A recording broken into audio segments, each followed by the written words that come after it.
So at 5:37, I am going to call the Board of Finance to order. And just one quick thing before we do the agenda, and someone please remind me we need to adopt the agenda. But um, tonight, I know in Washington, our president-elect at 5:30 was planning to hold a vigil because unfortunately we passed a grim milestone of 400,000 Americans who have died because of COVID.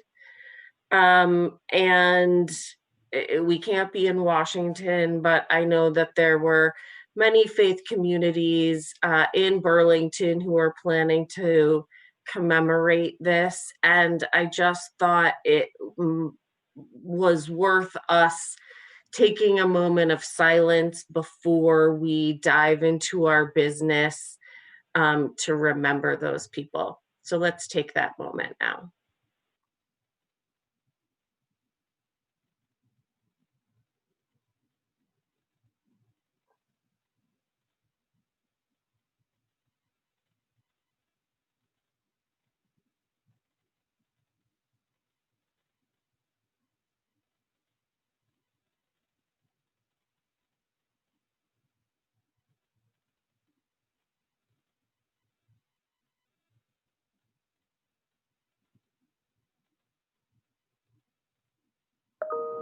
Thank you. I also just want to thank the council for your generosity and flexibility with finances and all of your support in our COVID response over this past year. Okay, now we're going to move on to the agenda as planned. So is there a motion to amend or adopt the agenda? Yes, Councillor Paul. So I'll make a motion to adopt the agenda as presented. Excellent. Is there a second? President Tracy. All in favor, please say aye. Aye. Aye. Excellent. President Tracy, could you let us know if there are any people signed up for comment for Board of Finance? Sure. So let me just check the sheet. I'm not seeing anyone specifically for this. It looks like everyone is signed up to speak to items that are on the agenda for the main council meeting. Let me just also check, do one more thing. I'll check the inbox just in case.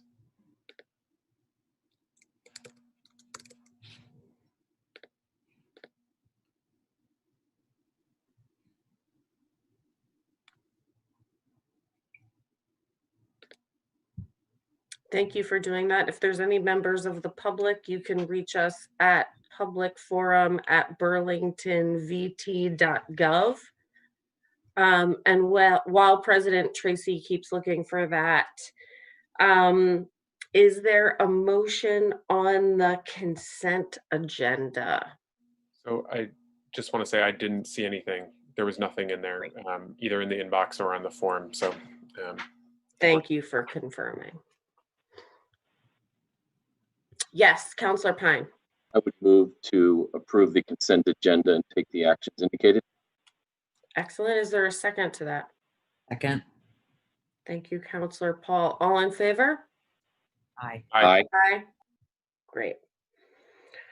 Okay, that brings us to the FY22 update. I am going to share my screen.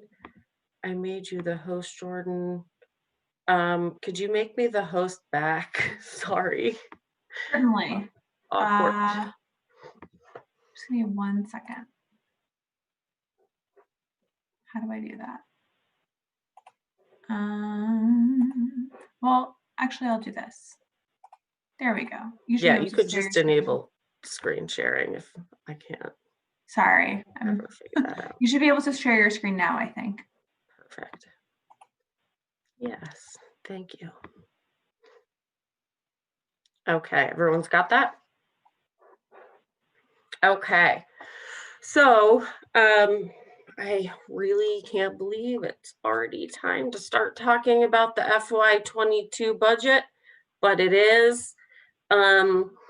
So as you can see, I have labeled this a ballpark first update and also put all the disclaimers in. I think probably all the CAOs want to put disclaimers in, but we also are still operating under COVID. So as you will notice as we go through this, I'm giving you all of my assumptions because those are the things that may change as we go along. And I want to be transparent with you about what those are so that if you have input, we discuss that as we go along.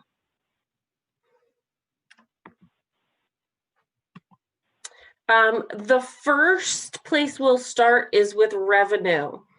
And as you might remember from the Q1 update that I gave you, we have the big five. And the big five represents 69% of all revenue that the city collects. And that's here. 50% is property taxes. I did not budget any significant changes here. And one big factor is we're not yet accounting for the reappraisal. I think within a few weeks, we'll be able to do that. I'm working closely with John Vickery and the assessors team. And I expect that will yield an increase in property taxes. But that is not reflected here. The same is for pilot, payment in lieu of taxes, and our fee for services. So these are payments that are made basically instead of property taxes is how you can think about it.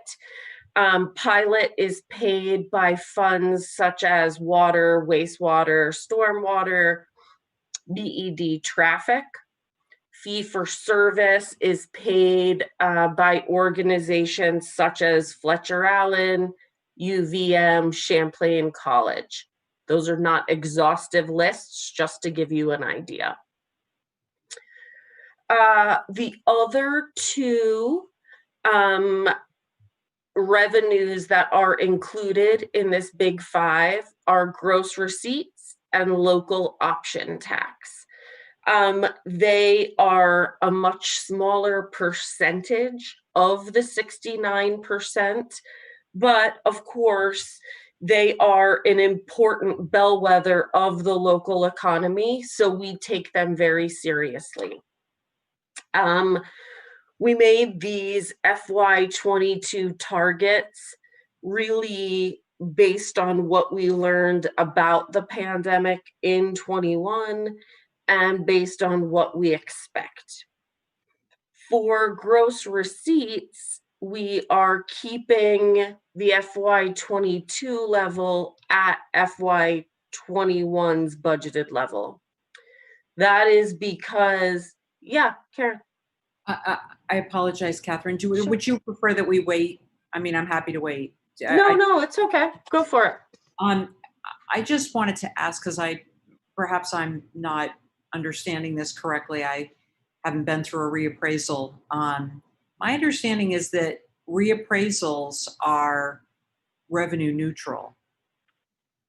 So if they're revenue neutral, then I'm not really sure why where it says not yet accounting for it. Well, there would be no accounting for it because by definition, they're just reappraising. They're not increasing the overall property tax bottom line. They're just reassessing and spreading out the cost in a different way. So I feel like that's a little bit misleading. That is probably a good point, and I don't want to give anybody false hope there. So I'm happy Or to false. adjust that. Yeah, obviously, Yes. there are Fair going to be charter. some people, there are going to be some people that will be, happier than others with the reappraisal, but the overall city does not win or lose in terms of increased revenue or decreased revenue. The other thing also is I think it's important to also understand with the pilot and fee for service, you know, we haven't really spent a lot of time on that. I think that it probably would be good to at some point talk about what are the organizations that are represented there. It's not just the ones that you've mentioned, but others. And I'm not sure that they were. I don't know that they were adjusted for inflation in FY21. Some of them were eliminated. Some of them were reduced significantly. Some of them were reduced by very small amounts. Um, and so, and there were some that were actually increased by much more than the rate of inflation. So, I think at some point, and obviously we don't need to do it tonight, but at some point we probably should at least have a discussion about that. Like, for example, with pilot, I mean, I don't remember off the top of my head with the university, is the agreement for pilot linked to inflation, or is there a set schedule for increases? So again, I realize this is all ballpark, but just wanted to put that out there. So thank you.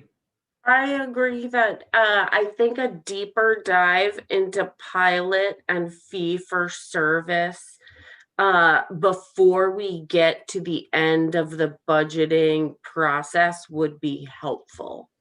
Um, as questions have come up and some of you have asked them of me, we have a variety of agreements in a variety of stages of being renegotiated. And so you're right. I think this language is a bit imprecise because I think it would be better, and I will have this reflected in the final. It's more that it's just been, there are no major adjustments. Mhm. It has been, we didn't cut anything out and we didn't double anything. It has been just whatever the agreements allow for, that is what we have continued to do. Great, thank you. Yes, Councillor Pine. I was going to mention the revenue neutrality. That's actually, I think, by charter. So that's a definite on the property reappraisal, Yep. property tax reappraisal. So the other issue, which I think we should include in this list, and maybe it's buried in that fee for service, but it probably isn't really a fee, are the franchise fees, I think, or something to call out, and just, it's a stable source. But I think if we're going to list those big revenues, I think it's a pretty sizable number that we should keep in there. That's exactly right. Those fee for service, the franchise fees are in there, but I am happy to call them out. That'd be great. Thanks.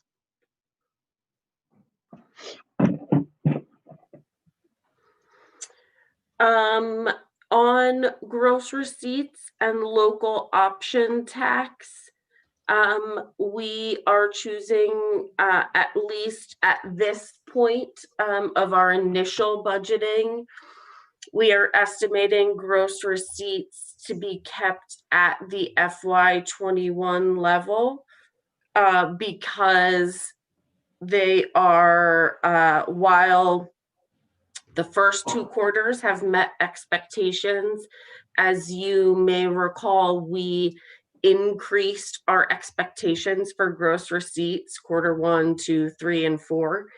And given what we know now about the virus, with restaurants shuttering for the winter, it seems unlikely we will meet those aggressive third quarter targets, or probably the fourth quarter. So we thought it was more realistic to keep this where it was. However, with local option tax, those payments have remained strong. You may have heard about this in the news, referred to as the Amazon effect, because there are people staying home, buying things on websites.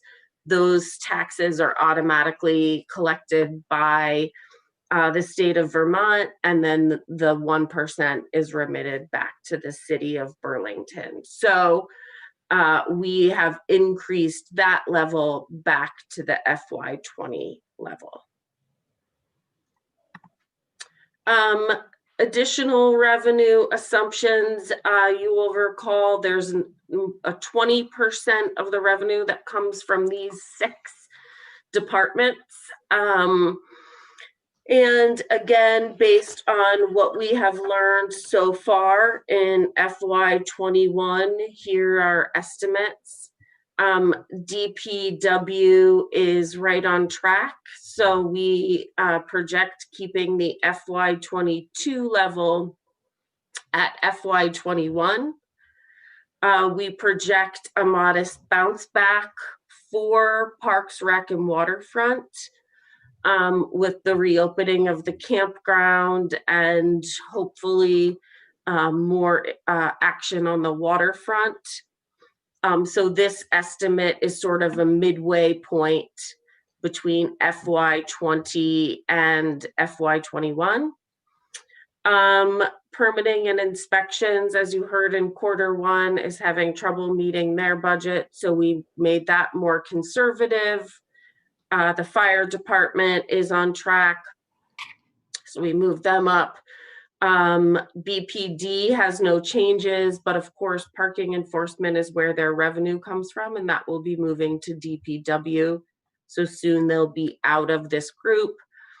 And BCA, we're keeping at a rather conservative level since most of their revenue, much of it comes from donations.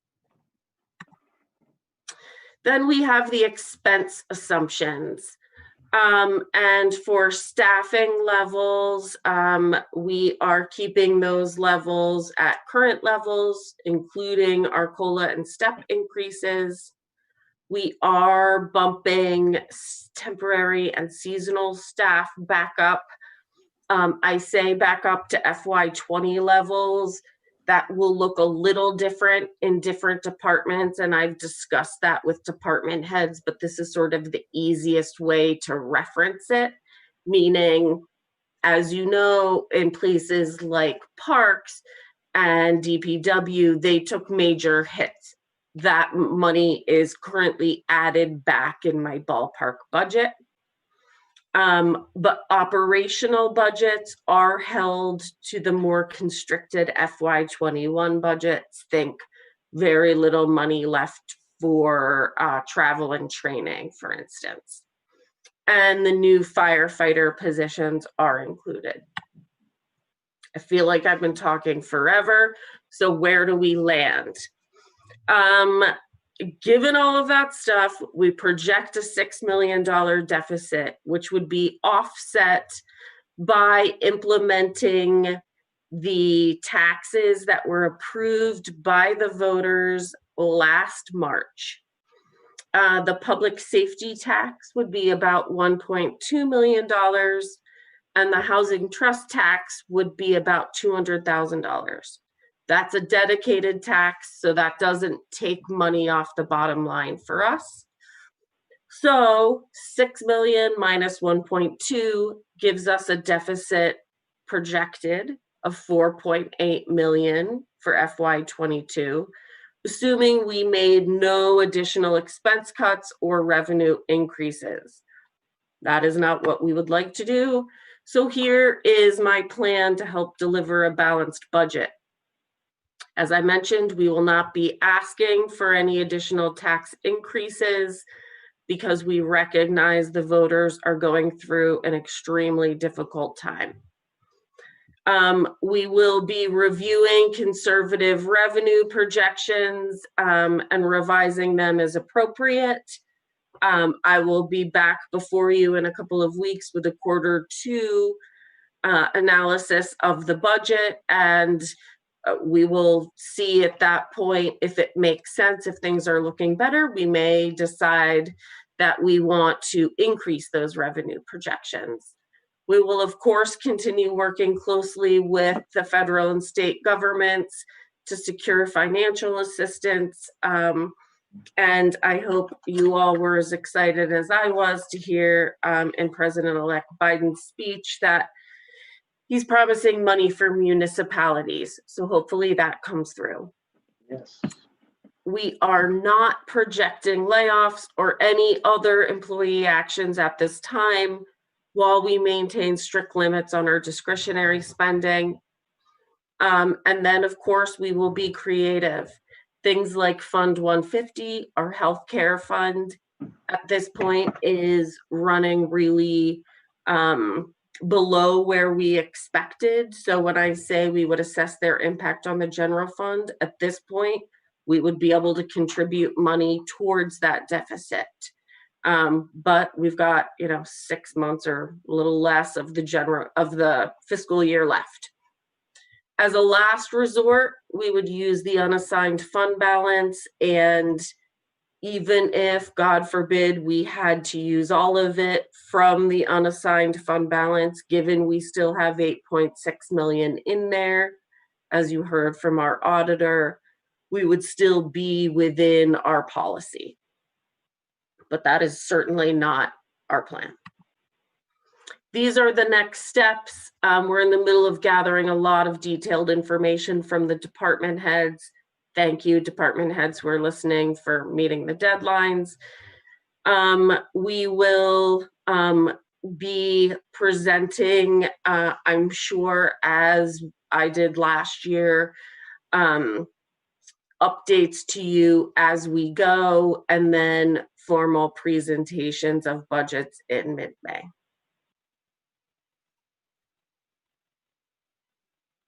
If I have not bored you to sleep, I take additional questions or comments. President Tracy.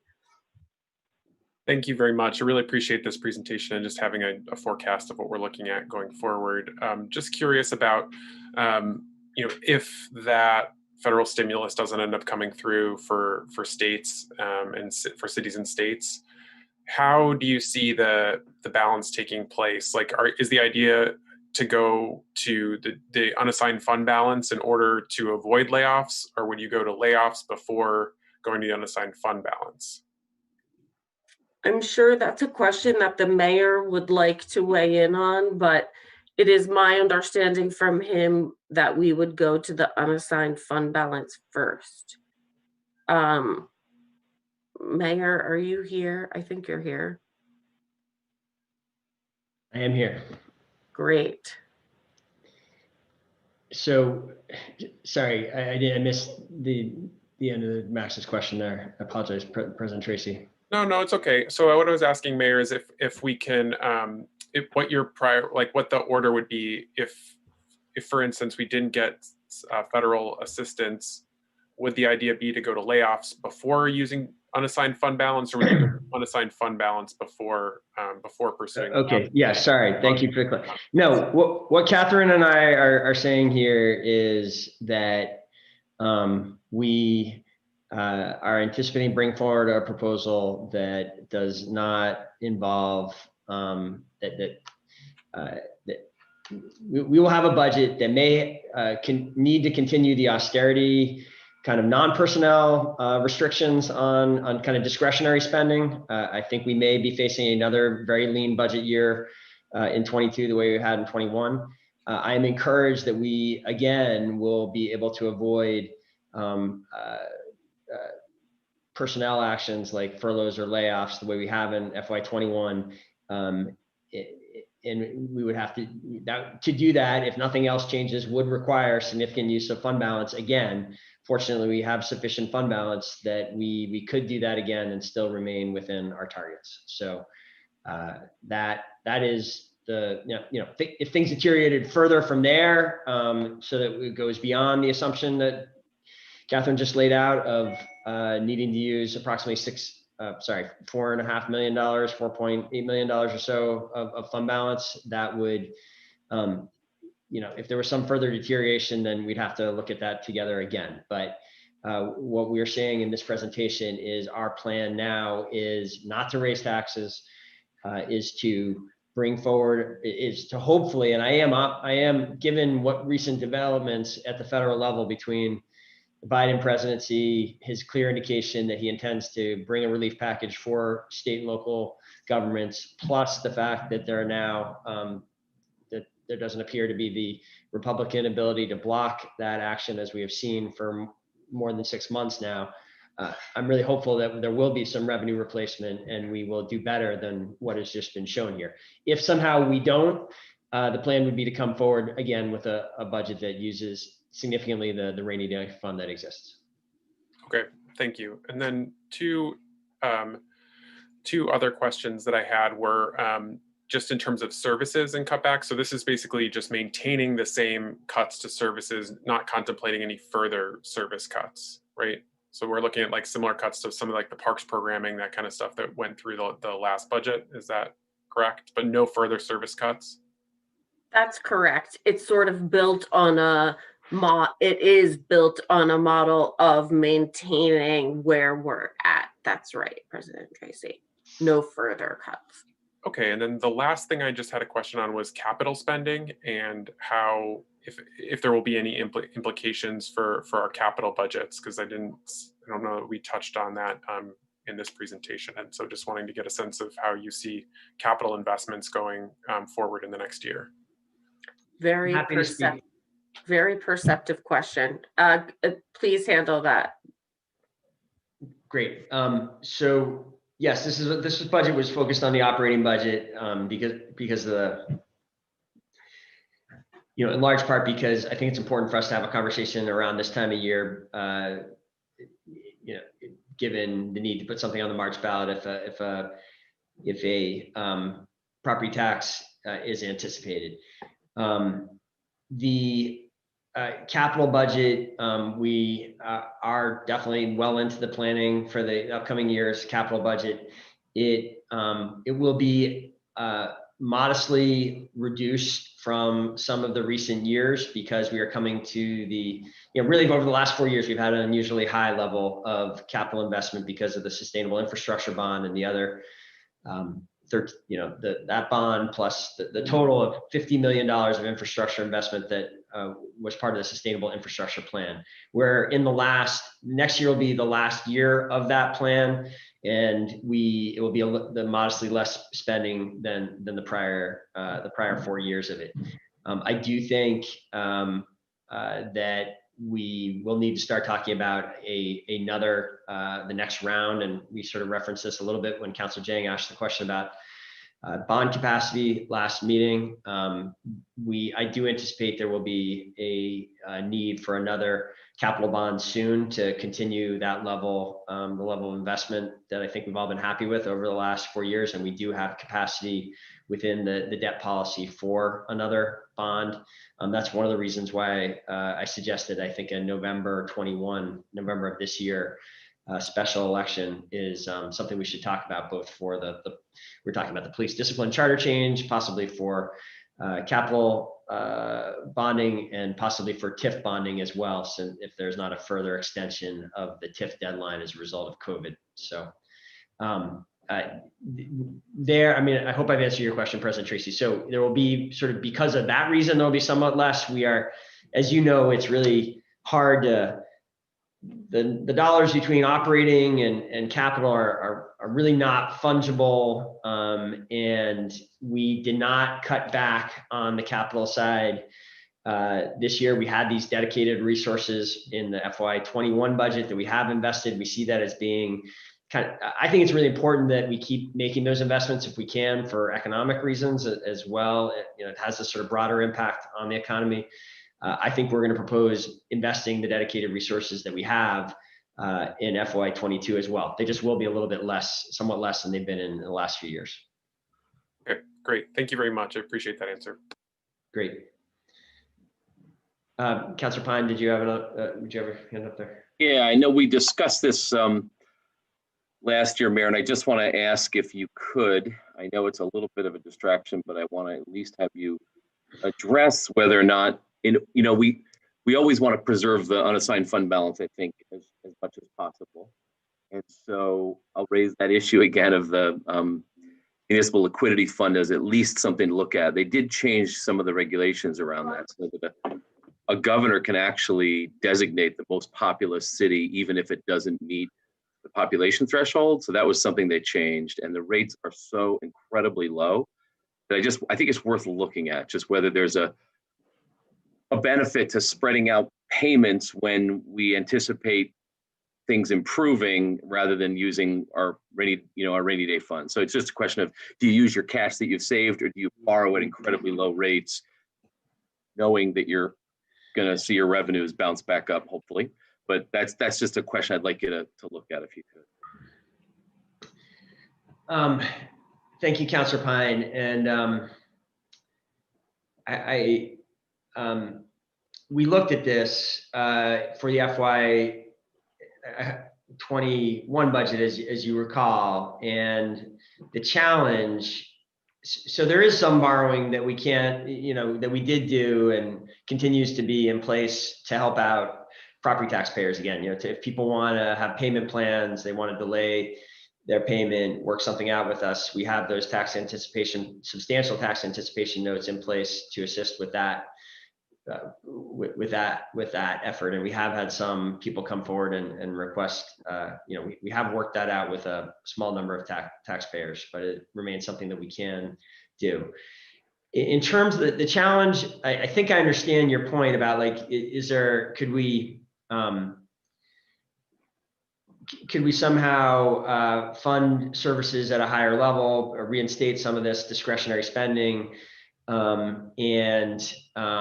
and pay for that over time through borrowing. The challenge with that is that we could. What it would take to do that would be that is indebtedness that would require going to the voters for approval, and that is not something that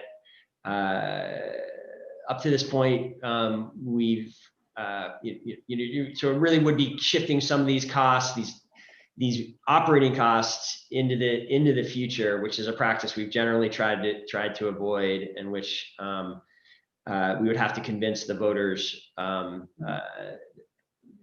of the wisdom of doing it. And at this point, it does take that. We looked at it pretty hard last summer and could not find any. There's no other kind of way around that requirement in the charter that indebtedness be a decision of the voters. That's my memory of our exploration of the last summer. Is there anything I forgot to say, Catherine or Rich? We looked at the emergency powers. They do allow for some. You can borrow on a very short-term basis for essentially up to a year, or I think a little bit more than a year, using kind of emergency authority. But then you have to, at the end of that year, you have to go to the voters and pay it off. So I didn't feel like any of those, while I know that some institutions have been doing exactly what you're suggesting. I thought it was a reasonable strategy to consider. It did seem like the way in which municipalities are constrained on indebtedness didn't make it a very appealing option. Did you have anything, Rich or Catherine? That's a good summary, Mayor. Yeah, I'd agree. One thing that the city is looking at is we're looking at our existing debt, and we're looking at potentially doing a little refinancing at a lower rate that may provide some relief. So I've been in contact with the Muni Bank late last week, and we're going to run the numbers, and if it looks promising that we can do a refi without extending the length of the debt, that we pay less, we'll take advantage of that. We're very early in the stages of that review, so no promises. I could, Rich, just ask you.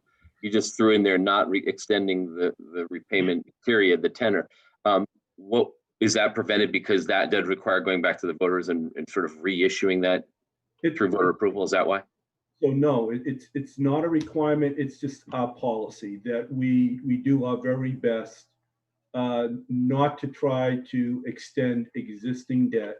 We try to keep the amortization consistent to what it was and just lock in at a better rate. Again, we will look at all options. At this point, it's really about the rates and what we can lock into, period. Thank you. You're welcome.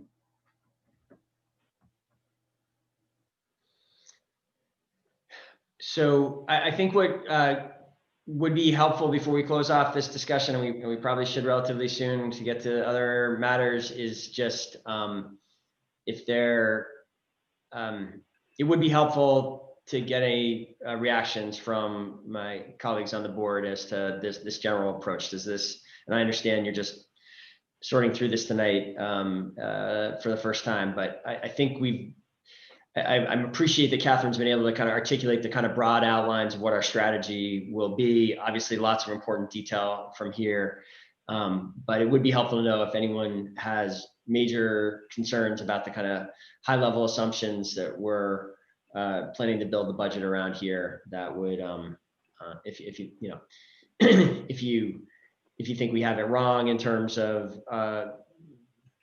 the kind of willingness to use a fund balance if necessary, if you you know, I guess it would be hard, but not too late to shift gears if the board thought we were crazy to not be coming forward with a property tax increase. That's something I would hear. It'd be hard for me to get behind that given what's going on, but you know, there still is the opportunity to correct there if people think that's not the right assumption. So any kind of high level feedback you can give if you think we're on the right track here would be helpful. Councilor Pine. At the high level, I would just say that the reductions that were made last year in seasonal and temporary workers, I think did have an impact on the ability to deliver some services. And I'd just like us to be honest with ourselves and with our constituents about that. And I think I can't even enumerate them all, but I just know that specifically the departments that rely heavily on that type of labor were really constrained in what they could do. I'm aware of both parks and public works were constrained. And I think it's just important for us to, point that out as we consider this, as the city's in the business of providing services to the taxpayers. And I think we have to be mindful of the fact that when we are going to have to cut back on services, we just have to, I think, be pretty upfront about it and not, not gloss over it. That's all. Yeah, fair point, Councilor Pine. And actually, so I appreciate you raising all the aspects of that. I do think even in a kind of bad case scenario here, I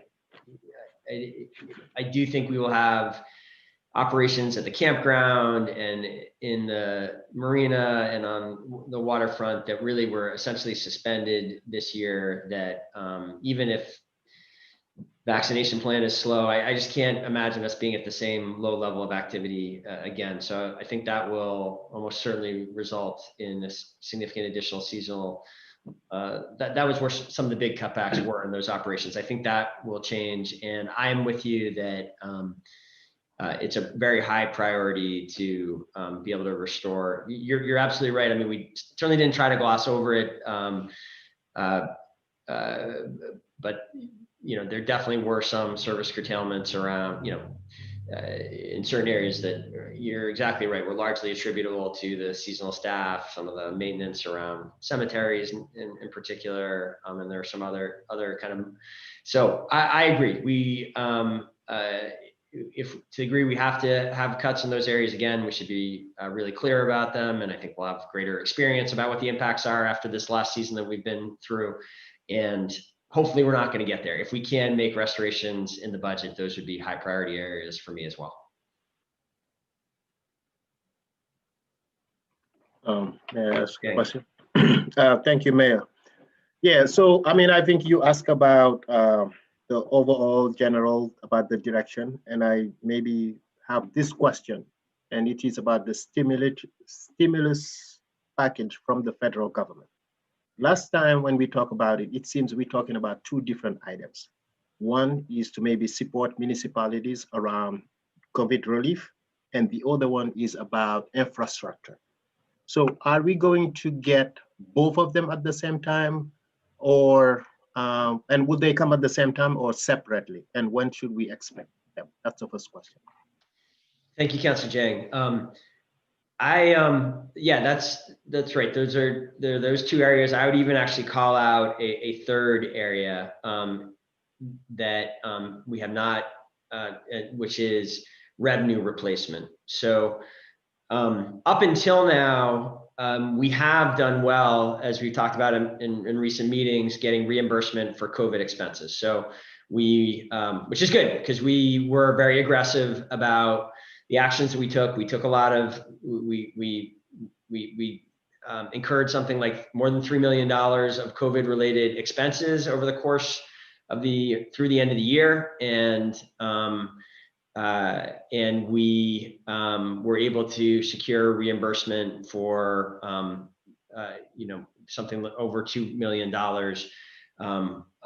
of that, from more than that, for $2 million from one source alone, and then we got some other sources from other federal government. So we were able to get a lot of reimbursement. That is one thing the federal government has done, is to be, and through the state actions, we've been successful at getting most of those expenses reimbursed.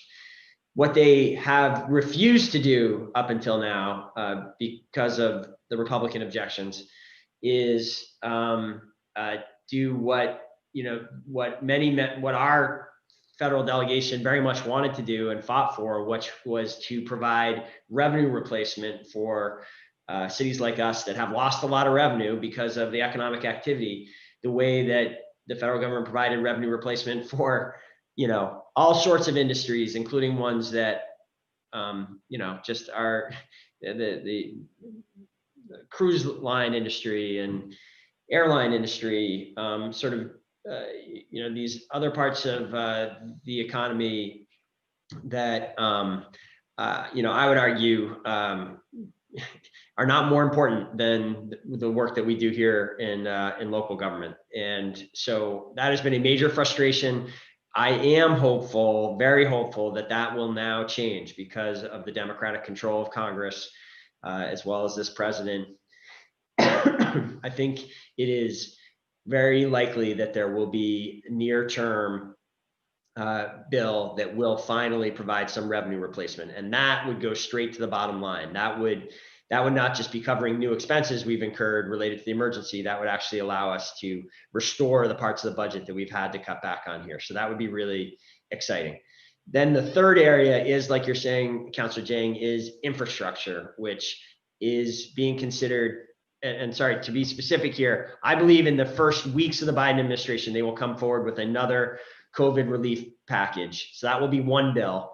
And then as a separate matter, I also think that they are going to come forward with President-elect Biden talked about as a $2 trillion infrastructure package as a separate bill, but also a near-term bill that has a stimulating effect on the economy as we try to dig out of this recession. So I think we're talking something in the neighborhood of an additional $4 trillion of proposals, at least, right? I think that there's the $1 million proposal that happened in the final weeks of the Trump administration, $900 billion proposal that hasn't been digested yet. Then there's an almost $2 billion additional COVID relief package that Biden will be bringing forward very soon. And then there's another $2 trillion of infrastructure investment that is being proposed. And I can say with some, pretty direct knowledge that the Biden administration sees municipalities as partners, sort of boots on the ground, if you will, in getting these resources out and leading the country out of this incredibly challenging moment we're in. So I am very hopeful that the financial picture, for all the conversation we just had about how this could be a really tough year, there is a different possibility here that feels much realer now, given recent political events than previously. Okay, thank you. So I didn't know there is a third element, but thank you for explaining it beautifully. Now, I think Rich, what he talked about in terms of refinancing, I think it's a great idea that we need to pursue. It's amazing. And was just now wondering if this board or the council can have in general an update about the city's debt in general, not only the debt policy, but the city's debt in general. Maybe in writing, I don't know if it's appropriate to put it publicly. I don't know, right? But it's just a request. Now, I think using the unassigned fund balance, I would want to go that way instead of increasing taxes to fund the city's municipal, core services. So in general, that's where I am. Excellent. Thank you. Okay. Are there anyone else like to speak at this point? If not, we will close out this item and move on with the agenda.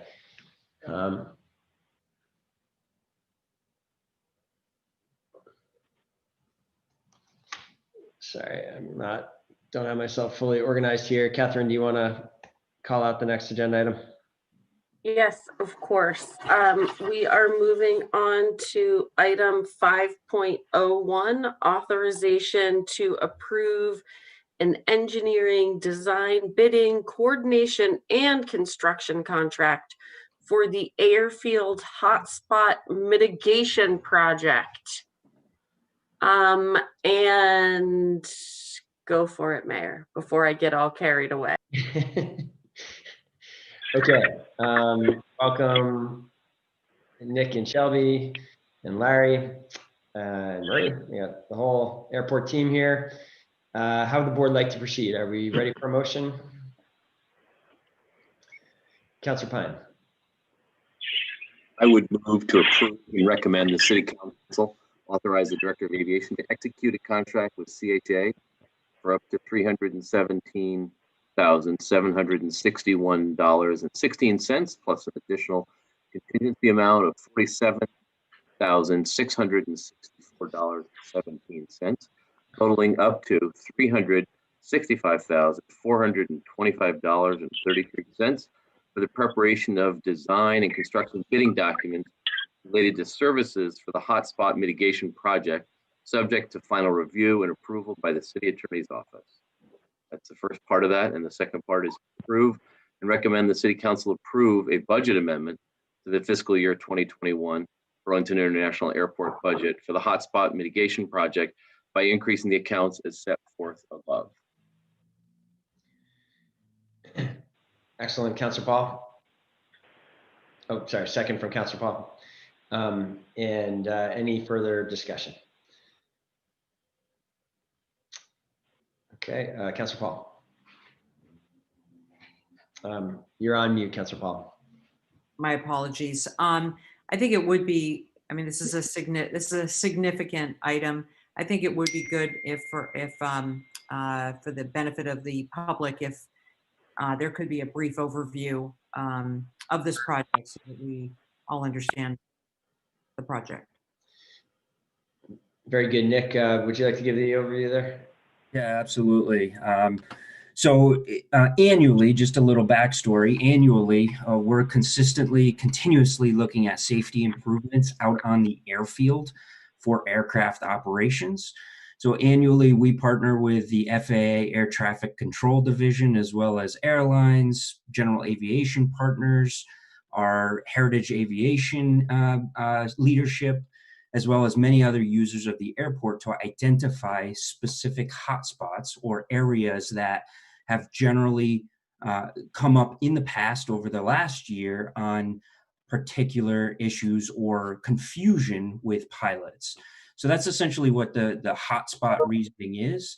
We have 3 identified hotspots at the airport, and most airports have multiple hotspots that it's not necessarily a bad thing, it's just a thing that we constantly need to monitor, and it also advises pilots to look specifically in these geographic areas. What we'd like to do is hire CHA to help mitigate some of the effects of these hotspots, some of the confusion around some of these intersections. CHA is going to help provide the design services and bring us all the way through bidding, as well as construction services for those specific amounts. Most of the work here entails additional lighting or signs that are out on the airfield that you may see when you're taxiing in an aircraft, as well as some additional paint markings or removal of pavement that is just a little bit too much in a particular area, causing some concern and some confusion. So this not only helps us mitigate those hotspots, but it also helps us prioritize funding with the FAA so that we can move this forward in our grant process. We will be back in a few months requesting grant authorization as well as a construction contract authorization once those bids are received. Very good, Nick. Thank you. Any further questions on the resolution? On the proposal? Okay, seeing none, we will go to a vote on the motion. All those in favor of the motion, please say aye. Aye. Aye. Any opposed? The motion carries unanimously. And that brings us to airport item number 2, request to approve acceptance of a grant with the FAA and design, inspection, construction related contracts for the terminal integration project. Another important service improvement that has long-term implications for the airport. And why don't you give an overview? And I think you have some visuals on this, Nick, that you might want to share with public. Hey, Mayor. Sure. Gene Richards here. Hi, Gene. Hi. I just want to give you a quick overview here. Great. This project, we've been trying to get the money for a little over about 10 years, and it's been very challenging. And it's something that we were able to procure, and the majority of it is from the FAA. So it's not only is it a wonderful, efficient asset to the airport, and Nick will go over that, but it's just our time has come, and we're very, very lucky to have received this. So I just want to give everybody, on the team, kudos, but also let City Council know this is a real win-win for our city and for the airport. Thank you, Gene. Why don't you go ahead, Nick, with just a quick overview and. Okay. Do you have the ability to show the visuals too? Just make sure that people know what we're looking at. I have the interior visuals. I can share the exteriors from some of the conversations that we've had, if you wish. We're not quite there on the exterior design, but I can share whatever you wish. And going off of what Gene said, this is a long time coming. We've worked. The entire team has worked tremendously hard. In fact, about 2 years ago, we came to this board as well as the council to request authorization just to get this work started, to get things moving along. Through some of our congressional delegation support, specifically Senator Leahy, we're able to receive a whole nother set of funding sources from the Federal Aviation Administration that was completely new over the past couple of years, called supplemental grant funding. That grant funding was specifically appropriated to the Burlington Airport at $10 million initially. Over the last year or so, we've worked increasingly harder to justify to the FAA additional bid alternatives, which you see in this memo, so that we can right-size this facility for the Burlington Airport. Regardless of the COVID changes to the airport, including the decreased number of passengers, we still look at this from a long-term standpoint of projected growth for passengers. So allowing them to go through a security checkpoint at the appropriate timing, as well as the efficiencies to get to and from some of our concourse areas. This specific building would consolidate the two security checkpoints that we have, as well as allow greater efficiencies from a TSA perspective, greater efficiencies from an energy efficiency perspective for this particular project, as well as, of course, greater efficiencies from a passenger perspective, coming from the ticket counters to their respective gates. The building itself is a 2-floor building. The first floor would be a 5-lane security checkpoint, moving up to a second floor, which would essentially be a hold room space or a future hold room space for passengers to wait for their aircraft, as well as a hallway to the north concourse. This has been ongoing in our master plan, and we're extremely excited to start this, what we're calling phase one, of just rearranging the terminal a little bit to allow for all of those efficiencies that I talked about, as well as add energy efficiencies throughout the upcoming years. Hey, Nick, can you show an image of the outside if you're not? I also, while Nick is pulling that up, I just want to let you all know that David White was very instrumental in helping us get a better design, and as well as the mayor. We started off in a different direction with some consultants, and they were heading up. We're doing some fine tuning on the one that Nick will be showing you here shortly. But it's a brand new presence, for the entry of our airport, and we're really there's a lot of landscaping that's a buffer in between the building and the driveway, which will really make it look quite beautiful when you enter the Burlington International Airport. Any luck, Nick? Yeah, I'm just bringing it up right now.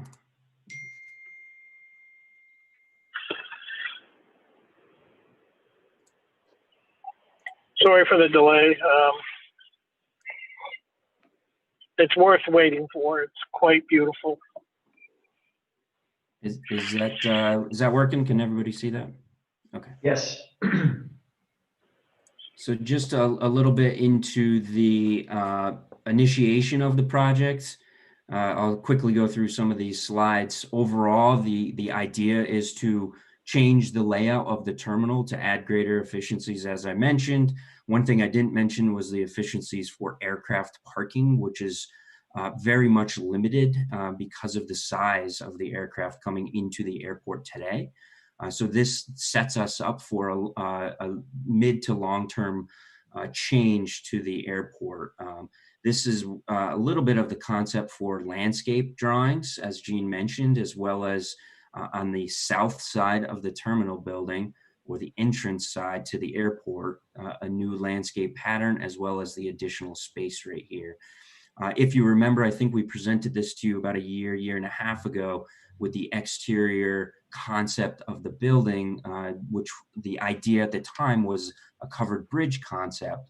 Through the evolution of the design and the facade and the conversations that Gene was mentioning, we are looking at a slightly different build out, which is a little bit like this one right here, which we're still defining a little bit, moving forward with not only some of the modern features, as you can see, the interior covered bridge type of design on the inside with those metal posts, some vertical and horizontal separations throughout the airport, and some facade changes, all tying into the atmosphere of what the original terminal looks like as we expand further to the south.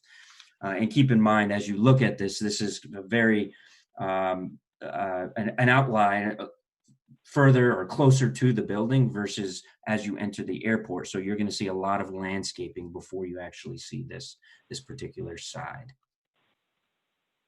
Nice. Okay. Councilor Pine. Did see in the communications that the FAA pays 90% of the cost, but I couldn't figure out where the other 10% is coming from. Yeah, so like Gene said, and you saw 90% is federal funded through that supplemental grant funding. Through our partnerships with the airlines, we're able to upfront some of the cost with our original design or the concept designs. And then as we process our passenger facility charge program, which Marie and Larry and Shelby and the entire team are working on right now, the additional 10% would be funded through passenger facility charges. For example, as you purchase a ticket, there's a fee that the FAA and the airline authorizes, collected by the airline, and then returns back to the airport. And you're reducing the need for a certain number of TSA staff to be present in this building, so that'll actually lower the operating cost that gets passed on to the airlines as well. Is that right? Well, It's actually go ahead, Nick. the staffing costs or the operating costs of the actual TSA agents aren't picked up by the airport at all, even today.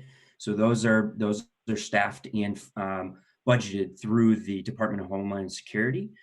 In fact, some of the electrical and janitorial costs are passed to that TSA agent as well, so we can recover those costs ourselves, specifically the electrical loads on the system. And then the building itself, of course, is financed through these grant programs and passenger facility charges, and the TSA agents would be moving there, as well as moving existing equipment that they currently have at the airport, as well as existing staff quantities over to this new facility. But there is a reduction. Councilor Pine, Yeah. it's about a 30% reduction. And, so we'll be using less TSA officers, but we'll be increasing the efficiency and the turnaround time of going through TSA between the new TSA machines and the new setup.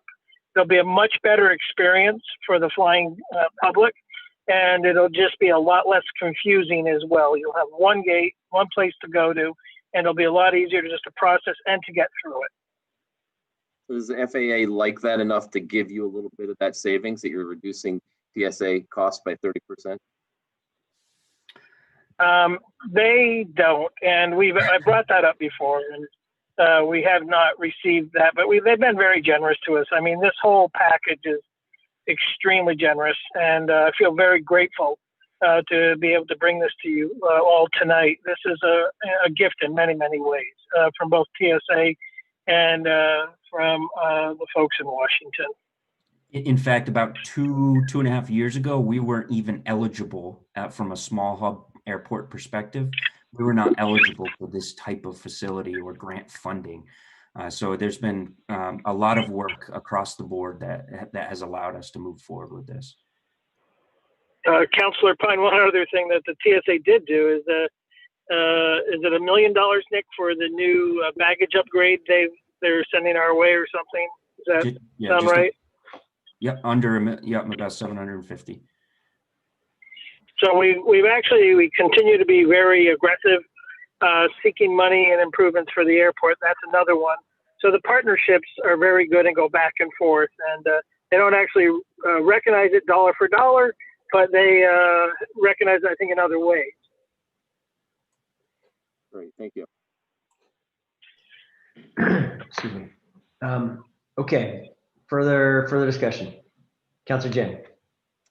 Thank you. This is more for like a comment, and just wanted to thank Richard and team for always thinking outside the box and getting things done without increasing fees or making sure that you receive all the fund part of your budget. I think this is not the first time. This is many times you have shown leadership and way of doing things differently and getting it done. Yes, but most of the time, what I do not hear from your presentation is how the commission, your commission, has approved this. Was it unanimous? Are they 100% in support? Yeah, that's the first question.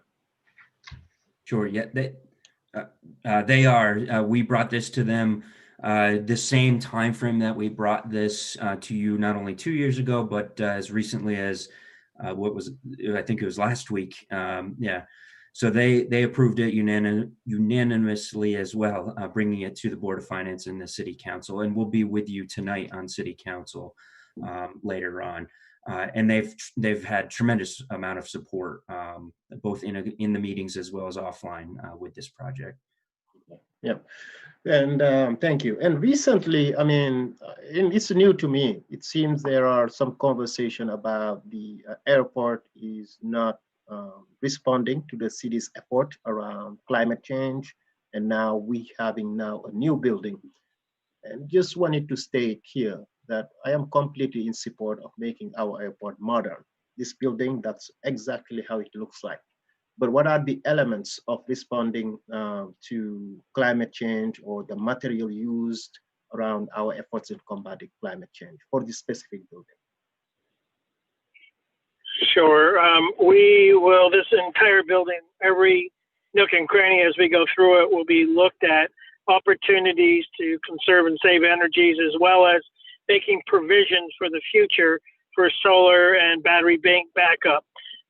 We also are constantly upgrading the airport with LED lighting. We recently put a down payment on 2 electric vehicles. We are doing everything that we can, as well as I've told, I think some of you, and I think you received a tour. We work with Beta Technologies and improving, what might be someday, electric aircraft. So I think we do a lot, for an airport our size. Every opportunity we have to turn it over and to do better in efficiencies, we go to the highest level. Yeah. Thank you, and keep up the good work. And yeah, let us know if we can support you in any other way. Thank you. Thank you so much. Yeah. President Tracy. Thanks, and I appreciate Councilor Jang's question about sustainability. I had similar questions about that. I really appreciate, Director Richards, you taking some time to just walk through some of this with me yesterday. I think I share the concern about the emissions from the airport, and just wanted to ask about this question of expansion. And is this project related to any future expansion of the airport? And then also just wanting to understand the accessibility aspects of this. We have one terminal that is at grade from when you enter, and then you have the other terminal where you have to take either an escalator or an elevator up. And wondering if there's going to be an added accessibility benefit there, where we won't have to be asking people to use different facilities, but that everybody will just basically be able to use the same types of facilities to access both terminals. That's what will be happening, Councilor Tracy. We will, when you go through TSA, there will be elevators, stairs, and escalators in front of you. And so everybody, you'll either go straight ahead, or you'll go up and decide, which direction you need to do to get to what gate. We will be discontinuing the escalators and stairs that are in the middle of the airport. And so there will be a cutback in the older escalators and stuff. Yeah, and I think it'll just be, you use the airport a lot. So, just being able to go to one TSA checkpoint and not wondering which one to go to, that'll be efficient in another way, and just a better experience for people. And then having a new, more modern building. Down the road, the south checkpoint, the south area will be removed if we, that's our plan, is to remove the south one where JetBlue is and Delta, and add on here if we add on. If there's additional funding down the road and need, that is the direction. What we're building right now would be the beginning of additional growth if there was going to be growth. So yes, that's our plan, is to let this be the beginning of future growth if there were going to be future growth. It would make sense that be in that place with TSA and everything else. So absolutely, if there is going to be growth, it'll be at adding on to what we're doing right now. Okay, but you don't think that, you think this is a good idea, Director Richards, regardless of if you're growing or not? Oh, I hands down. Just the efficiencies for the customer alone, it's an amazing opportunity for us to be a less confusing, more efficient airport. It's putting BTV in a much better direction. It fits every goal the city has as far as efficiencies and customer service. Okay. All right. Thank you for that. I appreciate it. Yep. Yeah. From my perspective, it certainly creates, while valuable in the moment in and of itself, it also certainly does create a clear plan for future growth that flows from this design and builds, as Nick said, into the medium and long-term plans if the trends of the last couple decades continue. And we do have the opportunity to continue to incrementally grow employments, as has certainly marked the 90s and the up until the Great Recession, and has begun again after a long period of being flat, has begun again in the last, prior to the pandemic, the year or two before. So it has, from my perspective, this is an important short-term and long-term project. Thanks, Mayor. Certainly appreciate that. I just want to say, while I do support this particular endeavor, I don't support that above and beyond sort of continued expansion for climate reasons. But I do think for efficiency reasons that were stated today, that this will have a net benefit just in terms of the city and moving people through. So that's sort of my position on this, but appreciate the explanations and all the information. Thank you, Thank President. you. Councilor Paul. Thank you. Thank you, Mayor. Unless there's other comments, I would go to a motion if that's okay.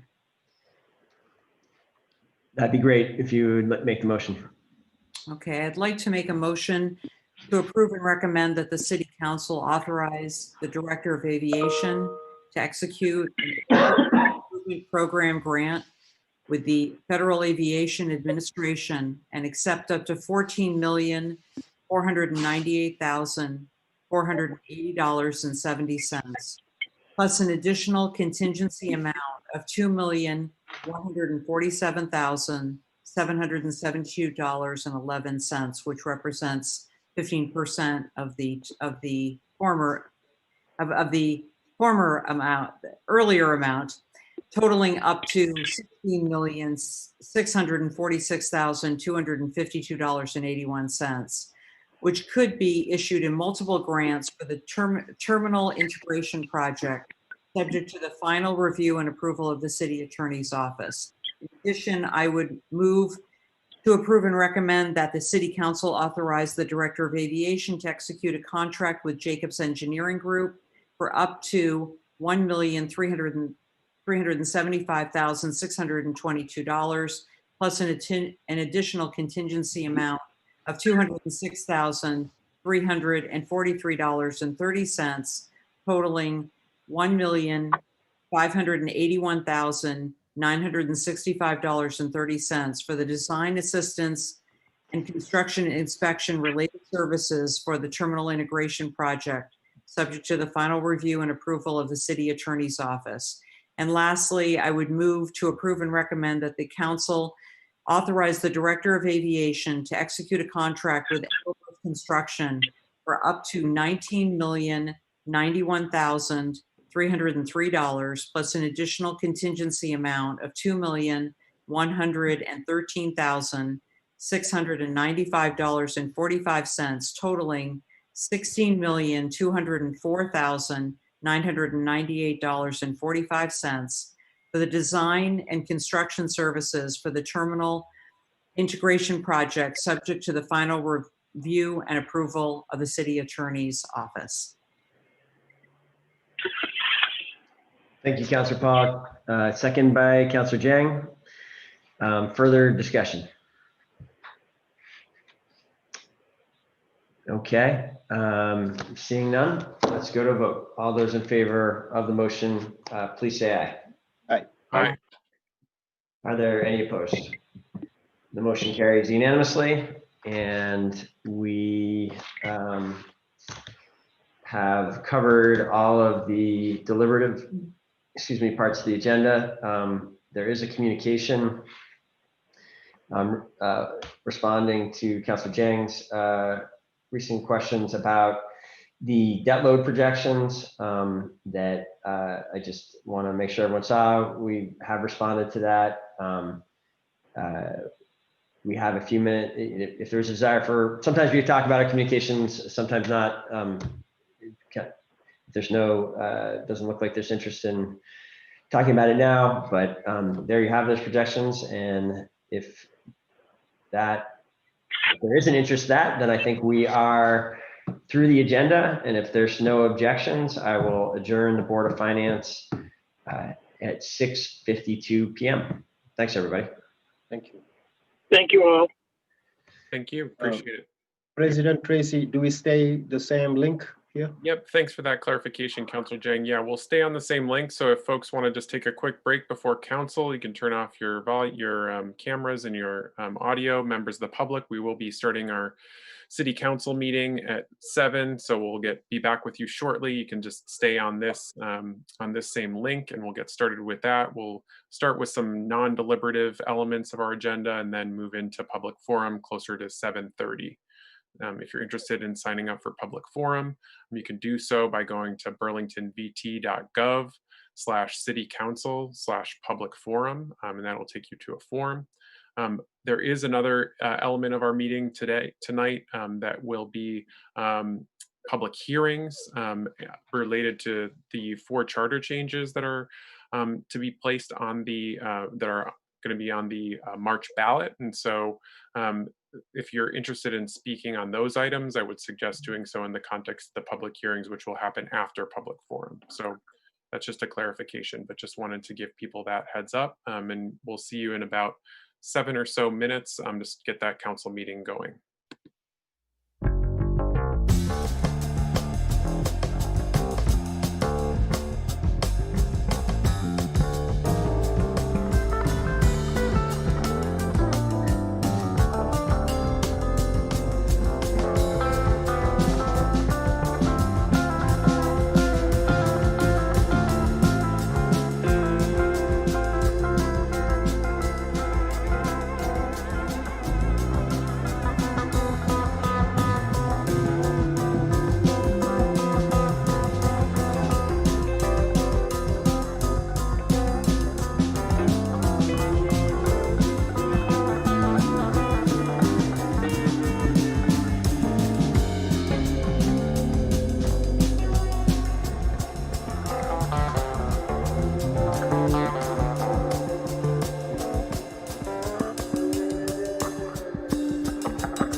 So if folks could please get back to their computers and turn on their cameras, and then we'll get the meeting, call the meeting to order.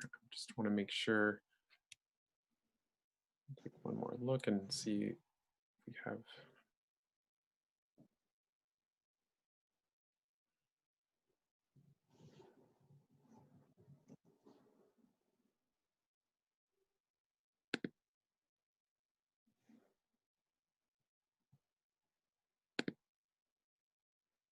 Okay, looks like we have pretty much all of the counselors on board, so we'll go ahead and get things started. So first thing on the agenda is the pledge, so we'll do that right now.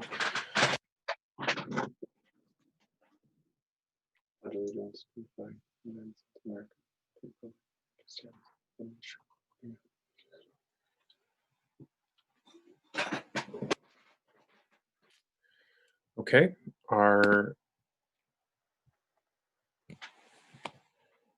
next item on the agenda is in fact the agenda itself. I'm not seeing Councillor Stromberg on. Councillor Hanson, could I come to you with a motion on the agenda?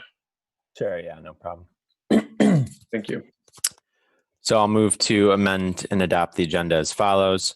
Remove from the consent agenda item 4.11, communication, Catherine Schad, Chief Administrative Officer, and Rich Goodwin, Director Financial Operations, regarding updated debt load projections per CAO Schad, Board of Finance only. Add to the consent agenda item 4.14, communication, Robert Bristow Johnson, recommended change to charter amendment regarding ranked choice voting, with the motion to waive the reading, accept the communication, and place it on file. Note draft CAFR for agenda item 5.05, resolution finalization and availability of annual city audit for FY20, Board of Finance per DFO Goodwin. Note proposed amendments for agenda item 5.06, resolution ballot question authorizing retail cannabis sales while addressing systemic racism and other equity concerns, revised. Councilors Hanson, Stromberg, Pine, Tracy, Carpenter per Councilor Hanson.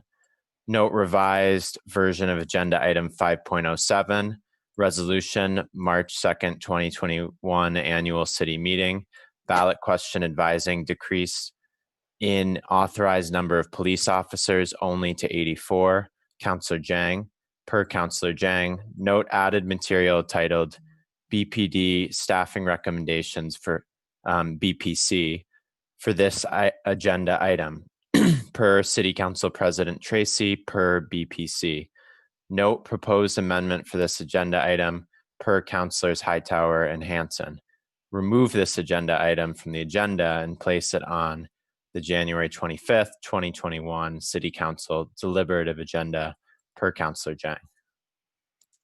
Thank you, Councillor Hanson. Is there a second to the motion on the agenda?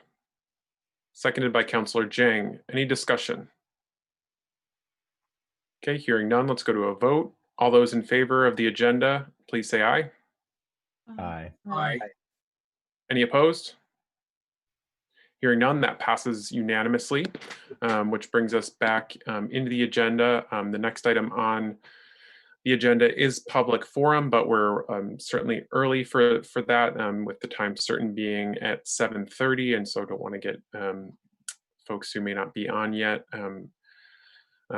So what I'm going to do is skip over that. We'll come back to that at 7:30 and go to the climate emergency reports, which is item number 3 on our agenda. Are there any councilors who would like to offer a climate emergency report?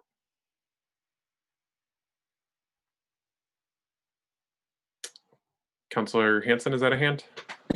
Yeah, I was just going to say, I hope that when we get to the airport items that Director Jean Richards can talk about some of the work that they've been doing over there around the climate emergency. I think there's some really exciting things happening at the airport. And so hopefully we get to hear a little bit about that, maybe as part of the airport related items tonight. Okay, thanks for that. Any further climate emergency updates? Okay. This is Mr. Jang. this is not specifically about an update, but it's more of a question. And the question is in relation of the salt being used by the city of Burlington. And I received some requests from some community members about some dangers it might present to their pets, such as dogs or cats, right? And was just wondering if the city or the administration can look into other, environmental friendly, or make a presentation about what type of salt being used to salt city streets during winter. And I also do remember that there was a resolution from Adam Roof a couple years ago, but I could not recall, and was just wondering if we can bring back this conversation at the council level, maybe at our next meeting, for a quick presentation in that matter. Okay, thanks for that question, Councillor Jang. We don't have this set up as an item for question and answer, so I can certainly take that under advisement. The 25th meeting is looking quite packed, so it may have to be another meeting, another future meeting, but certainly understand the request. Anyone else on climate emergency reports?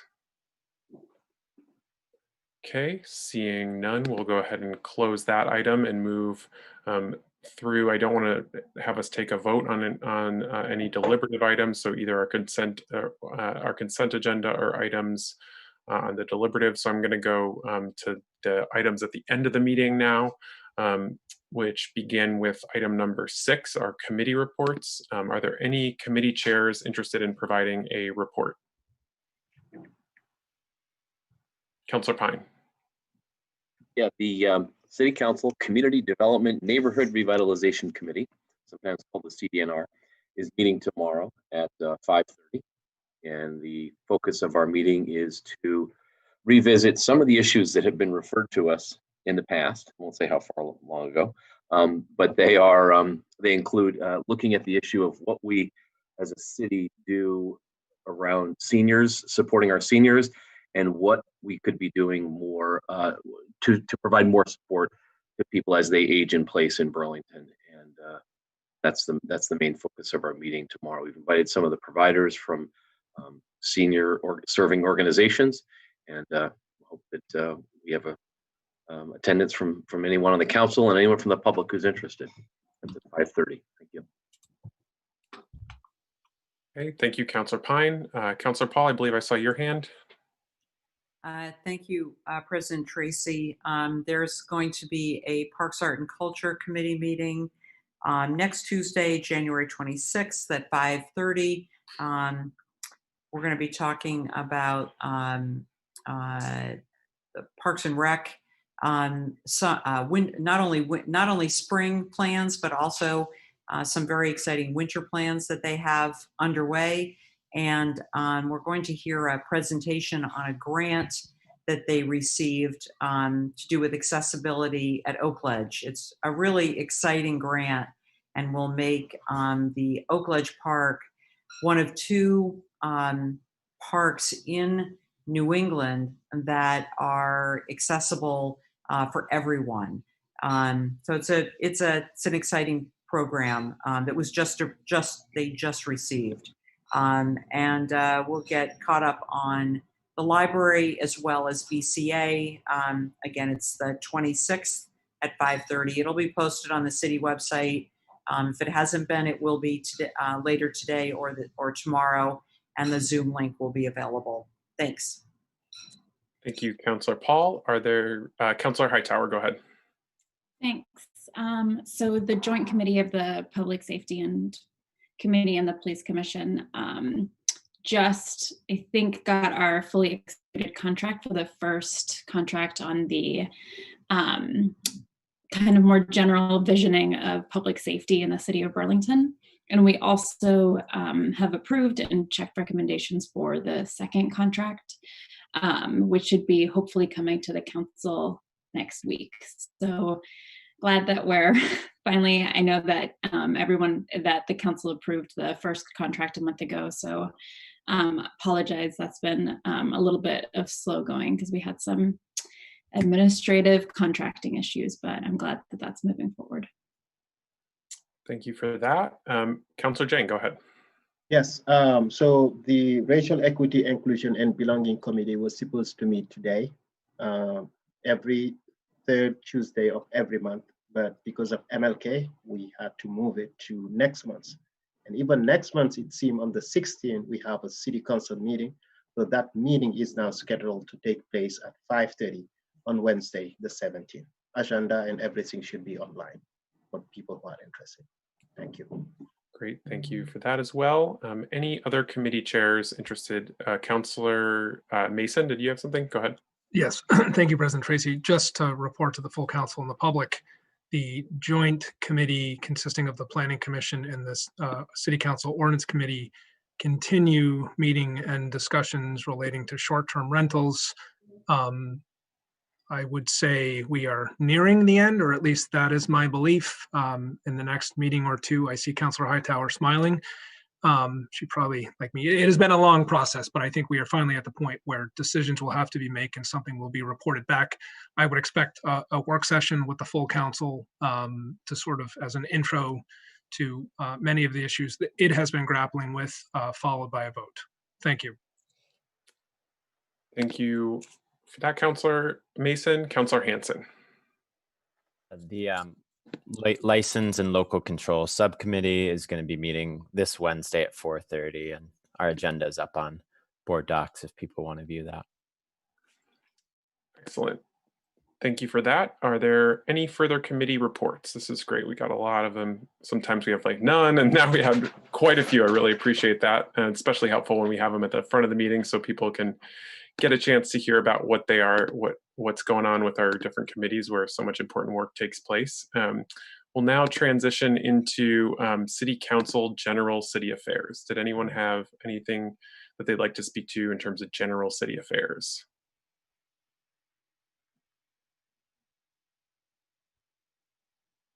Okay, Councillor Paul. Thanks. Just wanted to let people know that the next food distribution event that has been taking place at Champlain Elementary is this Saturday, the 23rd of January at noon. And also wanted to thank so much all of the city councilors who have posted this, put this out on social media, posted this on Front Porch Forum, and have been terrific about spreading the word. We did have an enormous response in December. We're anticipating more of the same in January, and we have committed to dates in February, March, and April. February 27th, March 27th, and April 24th, all beginning at noon, and they're all on Saturdays. Thanks so much. For anyone in the public, anyone in need is welcome to come. Thanks. Appreciate that and your work on that. Councillor Pine, go ahead. Just want to share with the council and with members of the public that Councillor Carpenter and I will be on a live call-in show with Channel 17. We had to move the date around, the time around for a while, but I think it's settled on tomorrow at 2 in the afternoon. And the purpose of the call-in show is they would like councilors to come and speak about ballot questions, and they reached out and asked, I think, both of us if we would do that. So that's the purpose of the call, or I'm sorry, of the show. And anybody who has questions or concerns would like to call in, please feel free to do that. Thank you. Thank you, Councillor Pine. Councillor Jang, go ahead. Yes, just wanted to take the time to recognize and also appreciate the work of Mr. Patrick Brown. During COVID, we all thought that MLK celebration won't be happening as part of his organization, but he pulled it together and had one of the most amazing anti-racist worker in the whole nation, team-wise, who has done an incredible job addressing some remark to Burlingtonians, and I believe he's still in town. Just wanted to say thank you, Patrick Brown, and the link should be on the Channel 17 website as well. For those who want to watch it, it's very powerful. Thank you. Great. Any further comments on general city affairs? Go ahead, Councillor Mason. Thank you, President Tracy. Just yet another reminder to the public of the as well as a compliment to the state and the city for the availability of COVID testing. Because of out-of-state travel, I had the opportunity to literally sign up, get a test within 10 minutes. BCA and the state are operating a very quick, efficient system. It was very simple to do. Encourage the public, as we continue to be vigilant, to avail themselves of this easy opportunity to continue to get tested. So thank you. Yeah, very, very important and helpful. Thank you. Any further comments on general city affairs? Okay, well now, Councilor Pine, go ahead. You can go again. I didn't plan this well, but I should have probably done a little more preparation. I just want to acknowledge the the fatal fire that happened on Maple Street. King Street, 199 King Street, and just acknowledge that our community has lots of very old buildings, and when code enforcement, carries out its mandate, and the fire department has its mandate, and it's just super critical that everybody does their part as well. We don't know all the details, but what we do know is that 2 people died in that fire, and working smoke detectors are critical.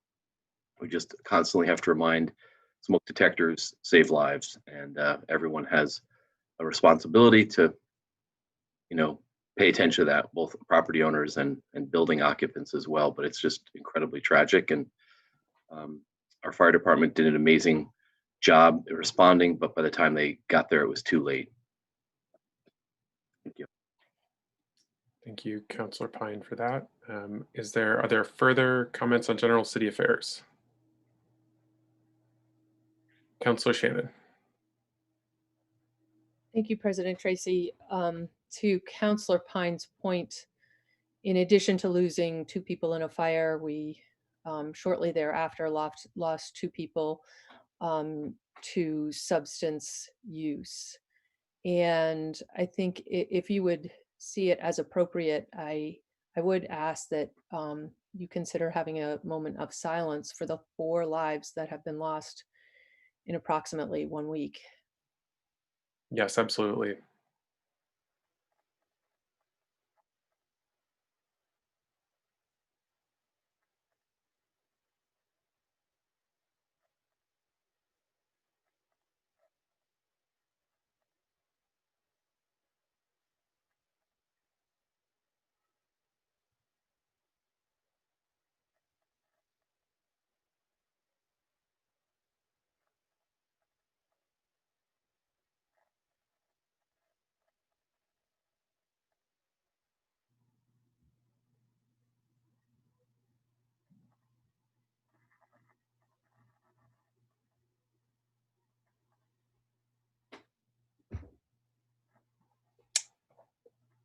Thank you for that, Councilor Shannon.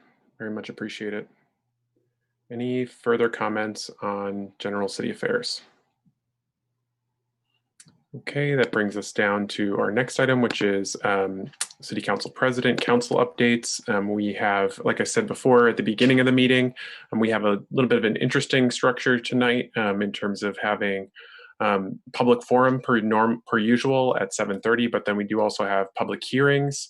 This is part of the charter change process, and so if you're interested in speaking specifically to the charter changes, I would encourage folks to hold off on speaking in the public forum and speaking in the public hearings themselves. We will also be having another round of public hearings at our next council meeting, so if you know others who were not able to make it to this council meeting who would like to speak to those 4 charter changes, and we'll have a brief explanation just of what those changes are prior to the commentary or to the public hearings, I'm sorry.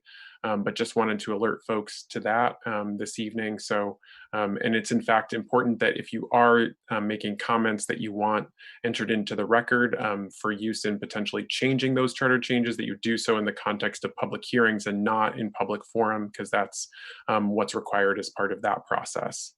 Another thing that I also just wanted to draw folks' attention to is that the school board is finalizing their budget this evening, and so we will be hearing from the schools at our next meeting prior to that meeting with an update on their budget. So we'll be seeing that as part of our next council meeting as well. Still working on finalizing the other elements of our agenda. So that's my update. I will now turn it over to Mayor Weinberger for the Mayor's Council on General City Affairs. Thank you, President Tracy. Good evening, everyone. Nice to see everybody. I wanted to just offer comments the day after Martin Luther King Jr.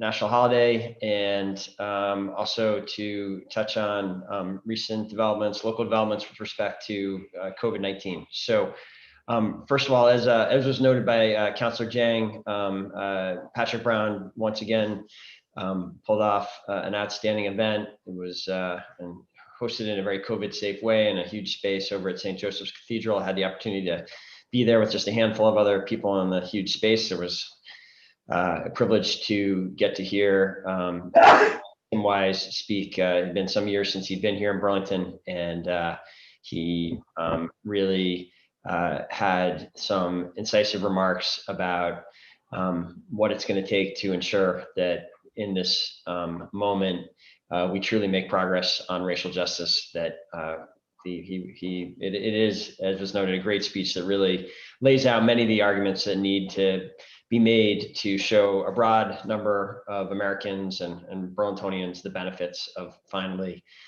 delivering on our ideals of racial justice and racial equality.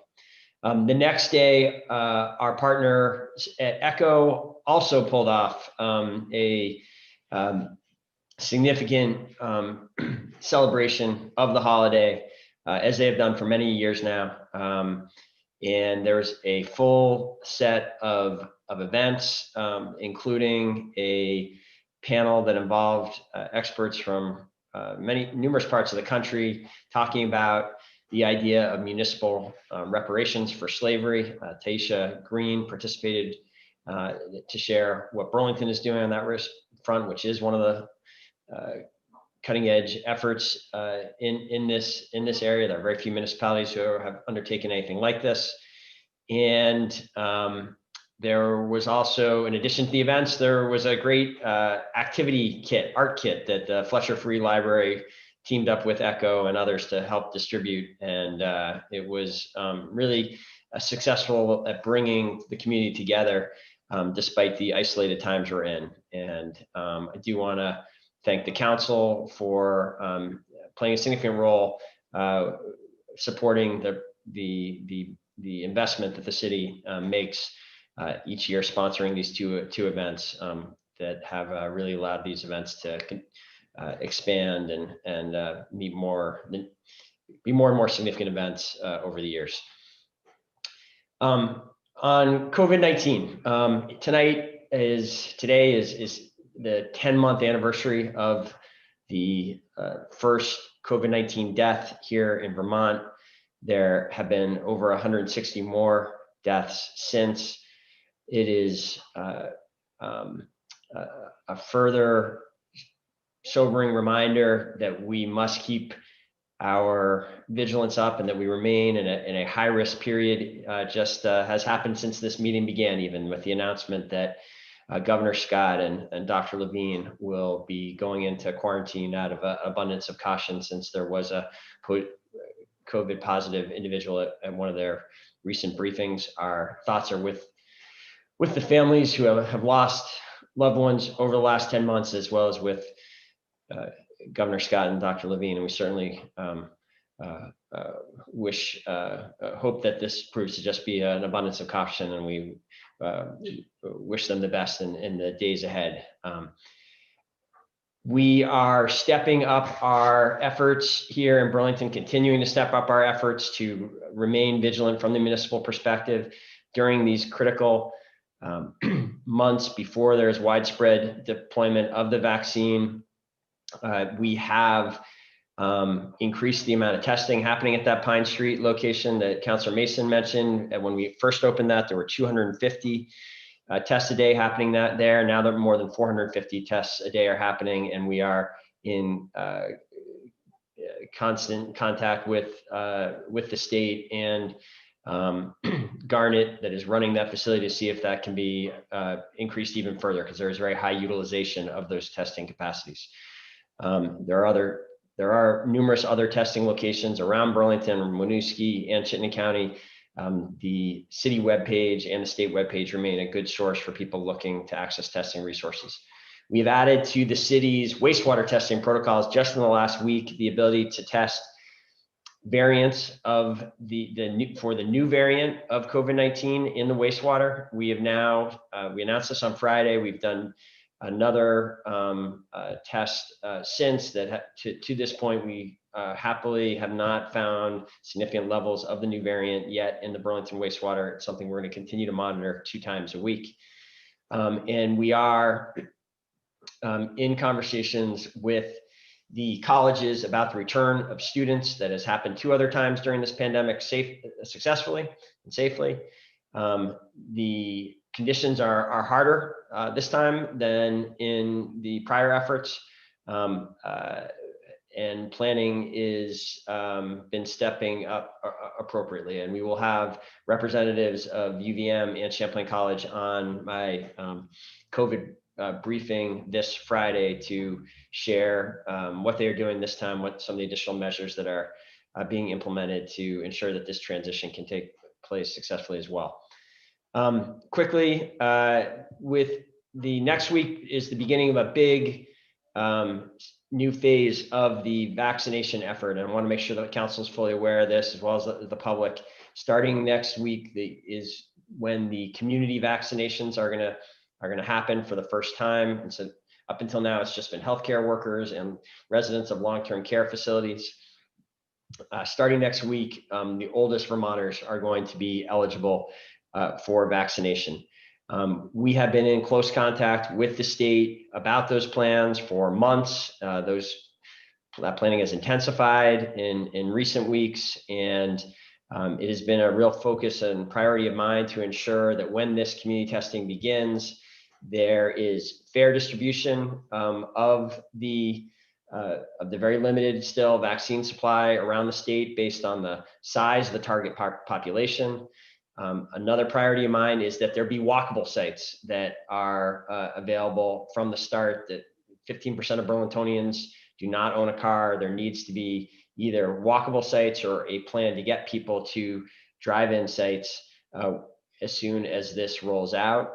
And finally, there needs to be outstanding communication, education, training with our BIPOC communities from the very beginning of this community rollout phase. And based on our conversations so far, I'm hopeful that these goals are all going to be met. We're going to stay focused on it. Finally, just to end on a positive note with respect to the virus, there is hope that we are seeing the first sustained leveling off, even reductions of new infections nationally since July, and some indication in the Vermont data that we may be making it through this latest, the spike that really began in early November. And there is, looking farther afield, countries that are a little farther along than us on the vaccination are seeing deaths start to drop significantly. Given the disproportionate mortality risk of older Vermonters, I think there's really reason to hope that we'll see a real slowing of the neighbors and loved ones that we lose to this as soon as we get a little bit further along in this vaccine rollout. So with that, that's my update, and I think that gets us to the public forum hour. President Tracy, back to you. Yeah, thank you. I appreciate that, Mayor. That gets us. You're right. That does get us right to the to almost to 7:30. So we're gonna head into the public forum in just a second here. Let me get that up. If we could get the timer going. I am going to shift things around a little bit this time in terms of how we do the ordering of public forum based on the city council or the city attorney's guidance. So city attorney let me know in time limited forums that the progressive stack, we should not do the progressive stacking in a time limited forum. So I'm just going to be going with the them as they came in. I still will be prioritizing Burlington residents because that was not something that the city attorney had objected to as part of our prior process or had raised a concern about.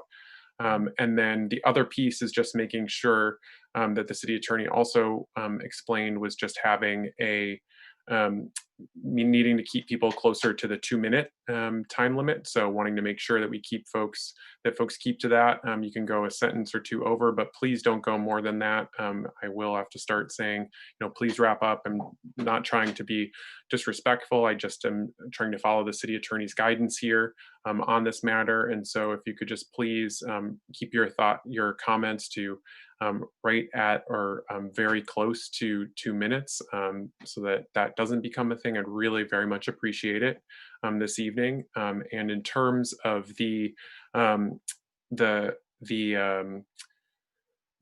forum itself, I would also just reiterate that I see a couple folks who signed up for item 5.01, which are the public hearings having to do with the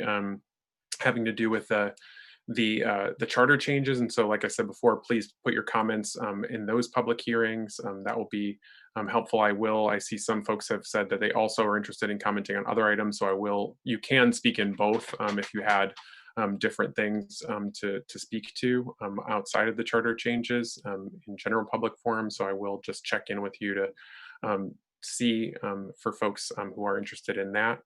And yeah, we will go to the public forum at this point. The first speaker on public forum is William Emmons, to be followed by William Keaton, Lila Fortunoff, Nell Carpenter, Michelle O'Donnell, Zoe Kenninger, and Danielle Shaw. So that gives you a little bit of an idea of who all is on. I see William Emmons. So William, I'm going to enable your microphone.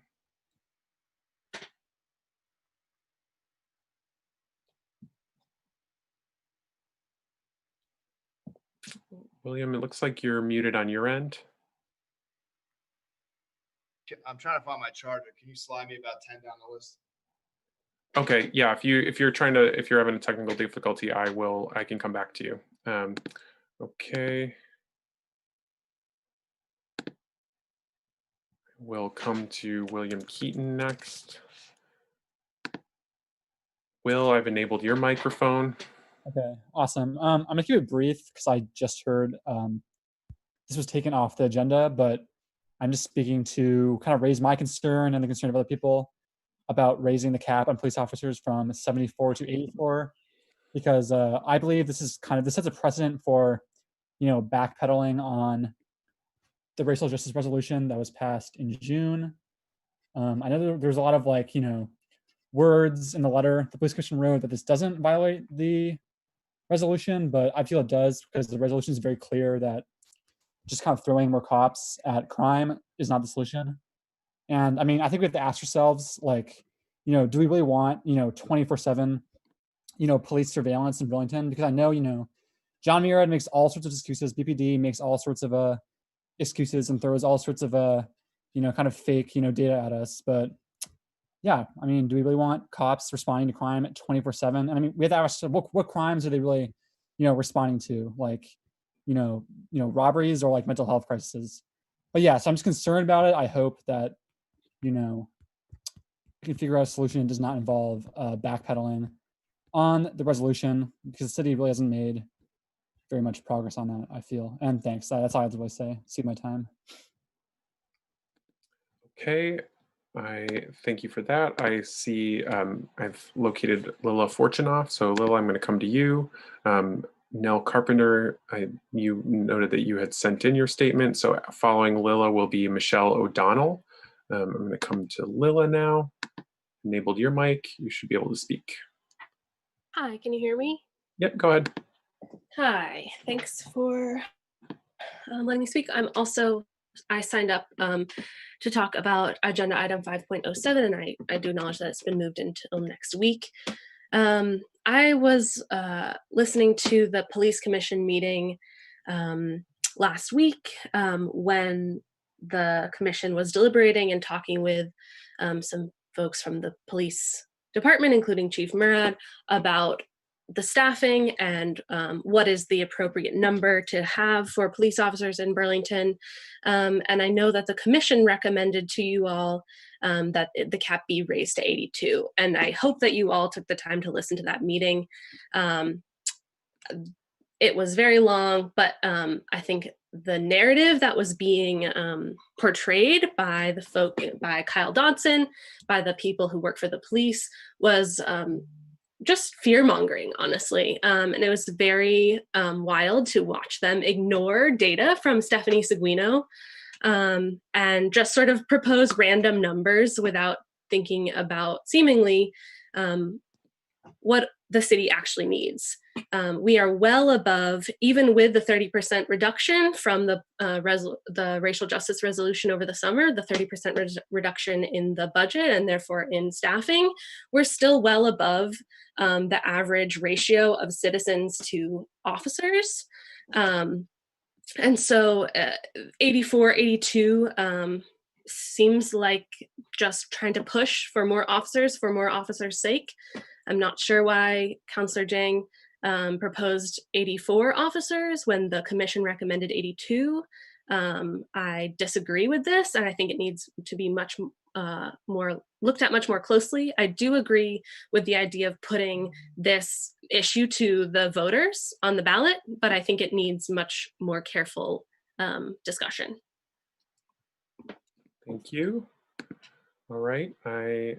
One thing I wanted to mention to folks is just that the way to sign up is to go to burlingtonvt.gov/citycouncil/public forum, and that'll take you to the sign up form. So I just wanted to announce that. Was not able to locate a couple of folks, Michelle O'Donnell or Zoe Kenninger, so I can look for them in just a second, but I was able to find Danielle Shaw. So Danielle, I'm going to come to you. To be followed by Robert Bristow Johnson. So Danielle, I've enabled your microphone.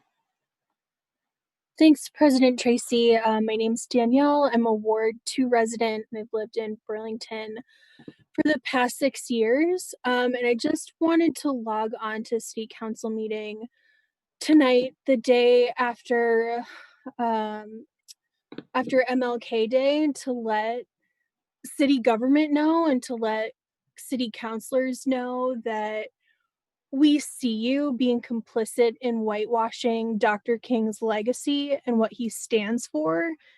And if you feel comfortable, letting your work around racial justice consist of attending public events and posting about it on social media, praising Dr. King while, 2 weeks before you're vetoing changes to how we structure our police department to bring about greater racial justice in our community, that's that's gross. That's gross, and it's trash, and it's performative, and we see you. I'm at the point where I don't believe everyone on city council is operating in good faith on this topic. I think there's a lot of talk and not a lot of action. I'm really happy to be proved wrong. So I hope I'm not logging on to city council meetings in January of 2022 saying the same stuff to the same people. So if you believe in what Dr. King stood for, he was a radical, and your actions around this topic should be radical too. Thank you. Thank you. And I have Robert Bristow Johnson to be followed by Charlie Messing. Robert, I've enabled your microphone. I noticed that you did sign up to speak to the charter changes, so I just wanted to check in and see if there was other things that you were wishing to speak to, but also No, to say... No, just the charter change. And if that's happening at a later hour, I'll come back then. Yep, that's going to be one of our first items on deliberative, so I can come back to you for that item. I have no other agenda. Okay, great. I will come back to you at that point. Charlie Messing, I do see that you were interested in speaking to the charter changes, but that you also had a comment on another item, so just wanted to recognize you and enable your microphone. Hi, everybody. Can you hear me? Yeah, I can hear you, Charlie. Go ahead.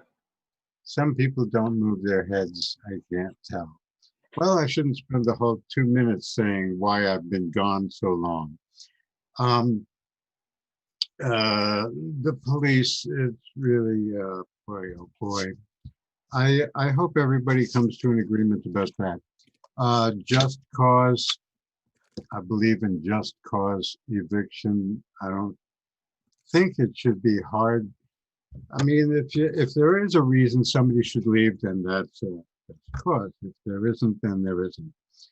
How can you, yeah, citizens can't run the police. Oh boy, I don't know how many people they have out there, but can they do the graffiti?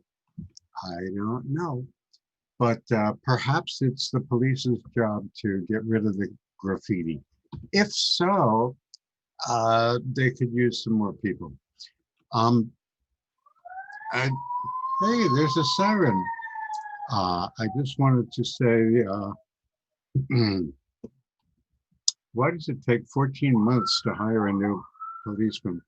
The CLC has sent all the candidates a questionnaire. On behalf of the CLC, fill out, send in your questionnaire. We will help you. Thank you very much. I'll let somebody else talk now. Nice to see you all. Thank you, Charlie. I was able to locate Zoe Kinninger, so I'm going to go to you, Zoe. Enabled your microphone there. Hi, my name is Zoe Kenninger. I'm a resident of Ward 4. I'm white and I use they, them pronouns. I was originally going to speak on the agenda item 5.07, but since that's been moved, I just want to speak in general my concern about the pamphlet that was sent out to Burlington residents last week from the Burlington Police Officers Association. This pamphlet contained many things that were portrayed as fact, but are not the complete fact, that contradict what Chief Murad said in his original presentation to the City Council and to the Police Commission earlier this month. It cites studies from the 90s, which is 30 years ago now. That's outdated. And I'm just concerned about the fact that the police department is spending money, time, and resources sending this false information out to the Burlington public and to Burlingtonians, especially when they are currently talking about how they're understaffed, about how they don't have the resources to do what they have to do. And yeah, I'm just concerned about this. I was upset to receive this in the mail, and I think that I'm concerned about the fact that citizens are being given information that is not true and having it presented as fact. Thank you. Thank you. Our next speaker is Stephen Margolin, to be followed by Joseph Smith. Stephen, I've enabled your microphone.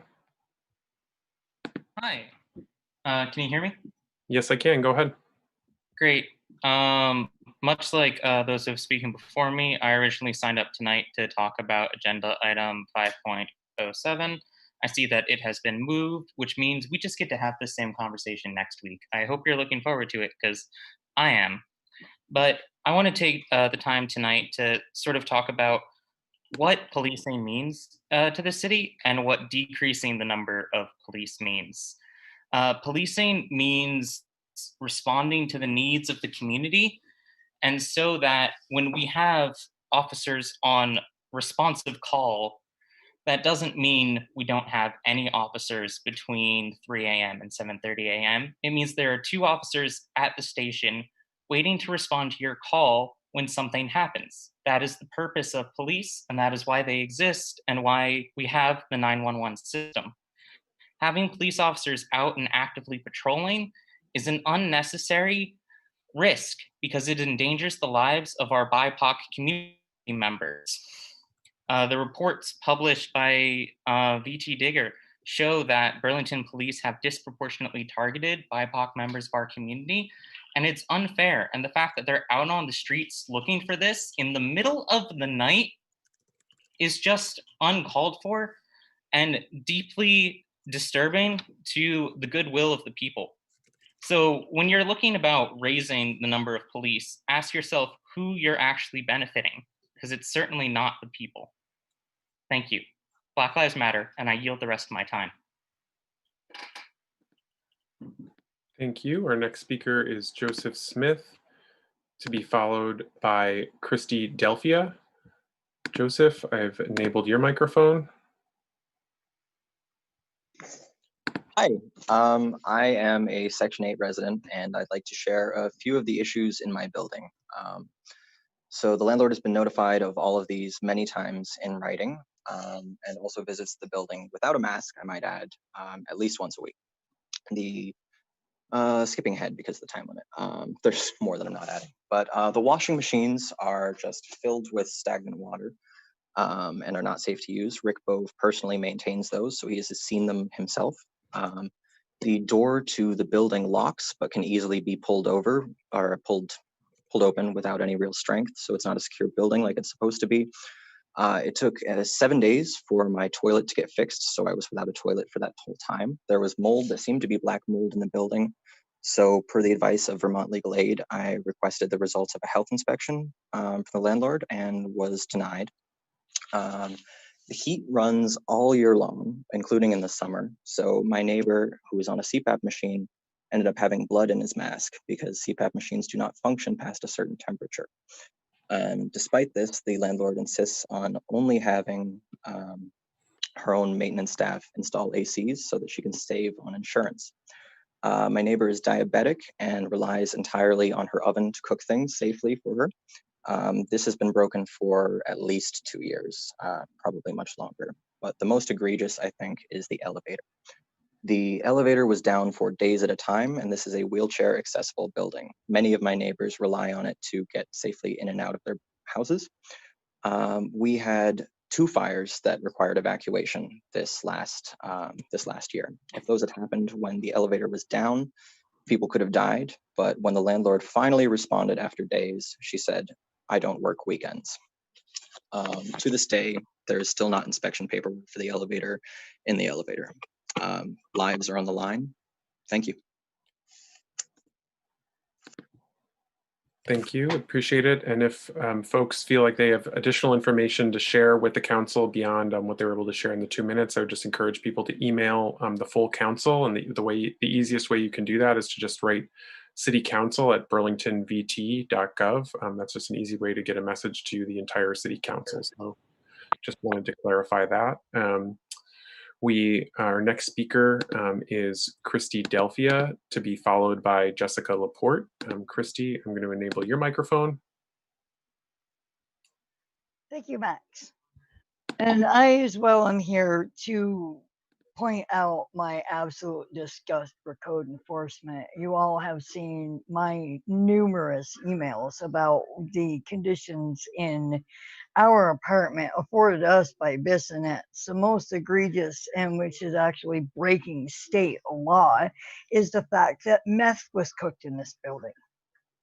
And the residue of it still affects us to this day. We deal constantly with secondhand cigarette smoke coming into our apartment. My mother is 75 with COPD. This should not be happening. No one will stop it. And I want to speak to the King Street fire.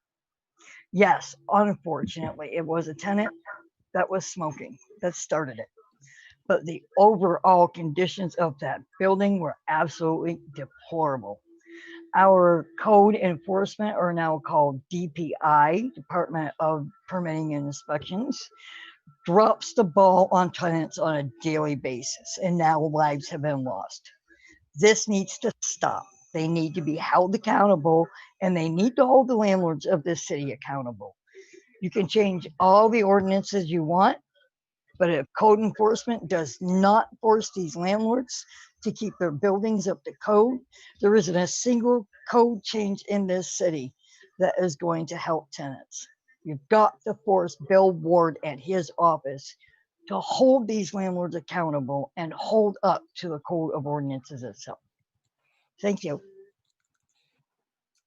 Thank you. Our next speaker, I was not able to locate Jess Laporte, and so I'm going to go back to William Emmons, who had been on earlier but was having a technical issue. 1 second. Will be followed by Milo Grant. Will, go ahead. Okay, you can hear me? Yes, go ahead. All right, first and foremost, rest in peace, Dr. King, whose life was stolen but not his education and teachings. Burlington is a wonderful place with a promising future, whose taxpayers are like Aladdin, sinking in the hourglass of the basement to be locked into other second-class citizens of all races who are actually financing the lies presented to them. The 2014 Diversity and Equity Strategic Plan was undermined by the 2015 arrival of the chief that the mayor brought in, who specialized promoting racial profiling, writing essays using examples such as Trooper Riggins, which is the N-word spelled backwards, glorifying a white separatist named Gerard Taylor, who states so-called facts that individual blacks are 50 times more likely to commit crimes against whites alone and 250 times more dangerous in groups. That's basically quoted from the text. COINTELPRO patrolling and surveilling, when they brought it to Burlington, they denied its existence. In 2017 June, I witnessed an assault during Jazz Fest where the victim was profiled and charged as a defendant. I started researching systematic elite white corruption in Burlington throughout that trial to its dismissal. With one daily manipulatable tabloid, Burlingtonians are easy to sway into white supremacy without even knowing it.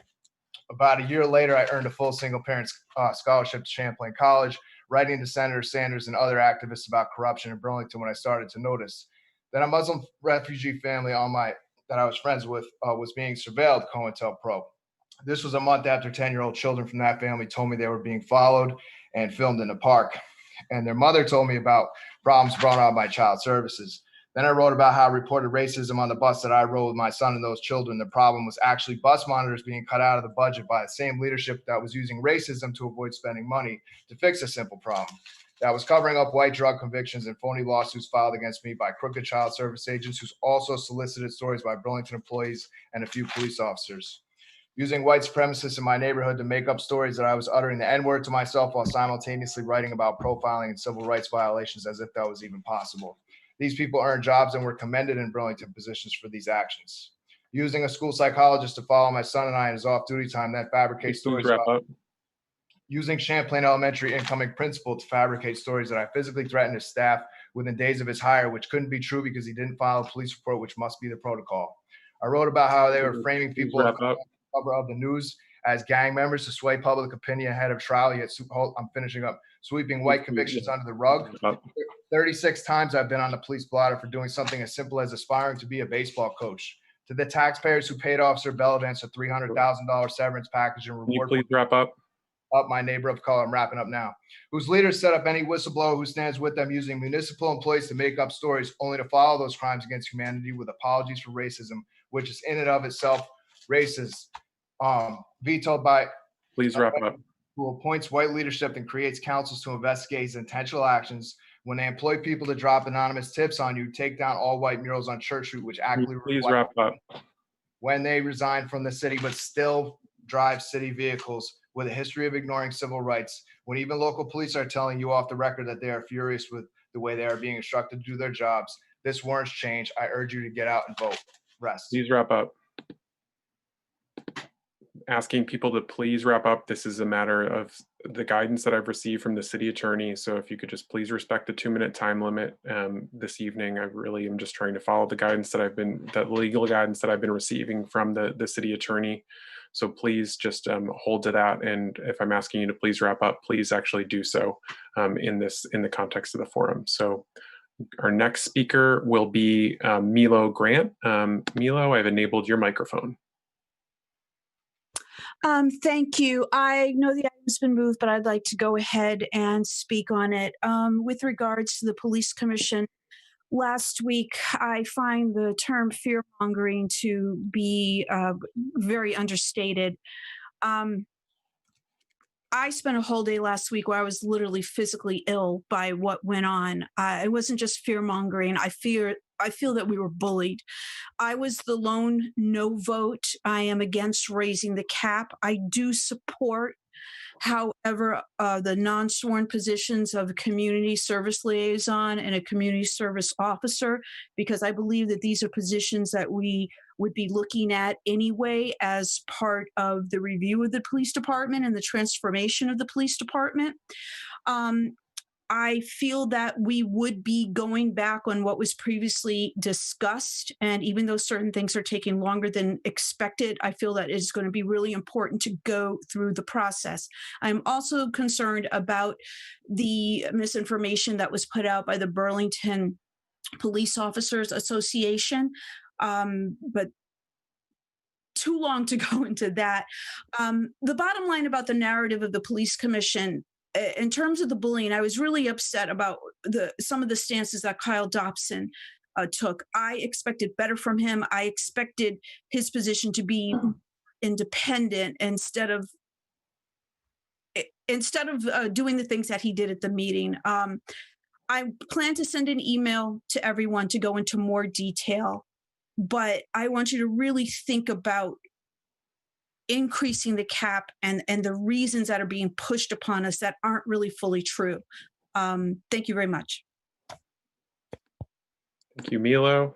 I'm going to go to Cora Smith next, and Cora is to be followed by Robin Lloyd, Amanda Skian, Erhard Manka, Pima Tashi, Jeffrey Pizzotillo, and Dahlia. So I'm going to go to Cora Smith right now. Cora, I've enabled your microphone. Hi, can you hear me?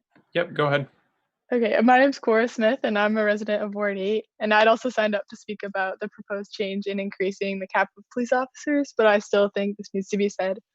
So this is to the city councilors who are considering raising this cap. So really, and just again, you're making your community tell you again why more police is not the answer, why police officers, yes, even Burlington police officers, use more force against people of color. You're really not hearing us. How do you think it feels to be called upon again to defend your humanity? How do you think it feels to be constantly dismissed about your physical safety? I can't imagine what this feels like as a white person, but this is what you're all doing to the people of color in your community. You've heard the statistics, you've heard the countless stories of Burlington police brutally attacking residents that you've been elected to serve. You've heard us talk at city council meetings, at Battery Park. What more is there to understand? Black people and people of color are in danger every day because of the police, and it is absurd that anyone is even considering raising this cap in Burlington. Raising this number means raising the probability of someone getting hurt in your community. Do we really want that on our conscience? We really need to rethink how to ensure a safe community for everyone. This means funding mental health services. It means funding affordable housing. It means funding programs that are going to make our community safer and more just. Isn't that why you all ran for city council? Isn't that why you ran for mayor, Mayor Weinberger? I sure hope that's why you all signed up for this job, to protect your community. Do not vote in support of raising the cap on Burlington police officers. Please listen to your community and protect your community. Thank you. I yield my time. Thank you. So I was able to locate Jess Laporte. So Jess, I'm going to come to you next. Enabled your microphone.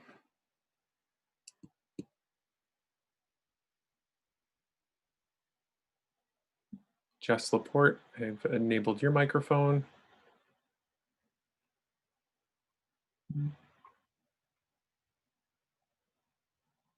Looks like you're muted on your end.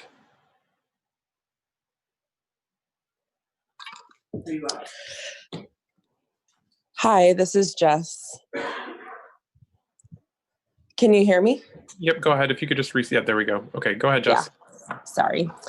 Hi, I'm calling in this evening as I've already heard many other community members who were prepared to speak to both Councillor Ding's resolution to propose raising the number of officers, but also kind of just the general concept of whether or not Burlington needs more police. I have been obviously very vocal about a number of issues in the city, and I was really proud as a Burlington resident to see the racial justice resolution pass, even though there were a lot of compromises that had to be made along the way.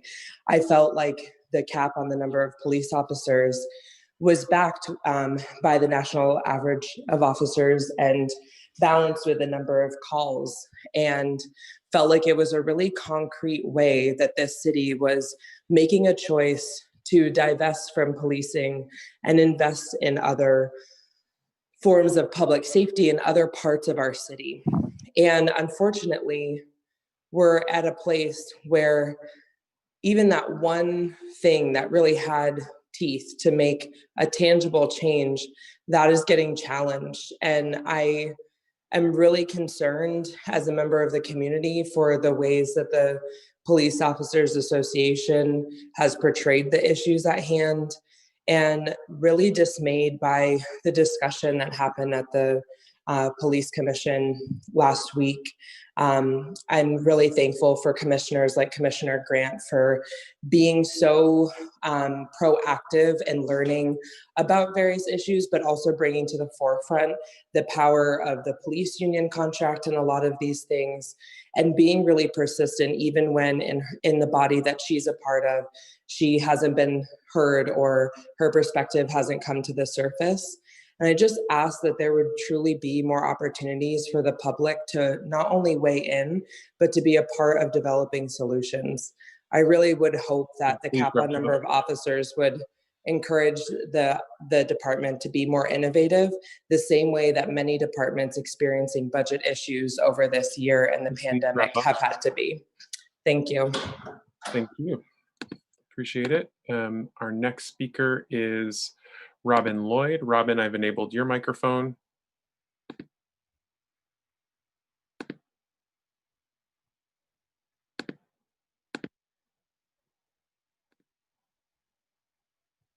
Robin, it looks like you're muted on your end.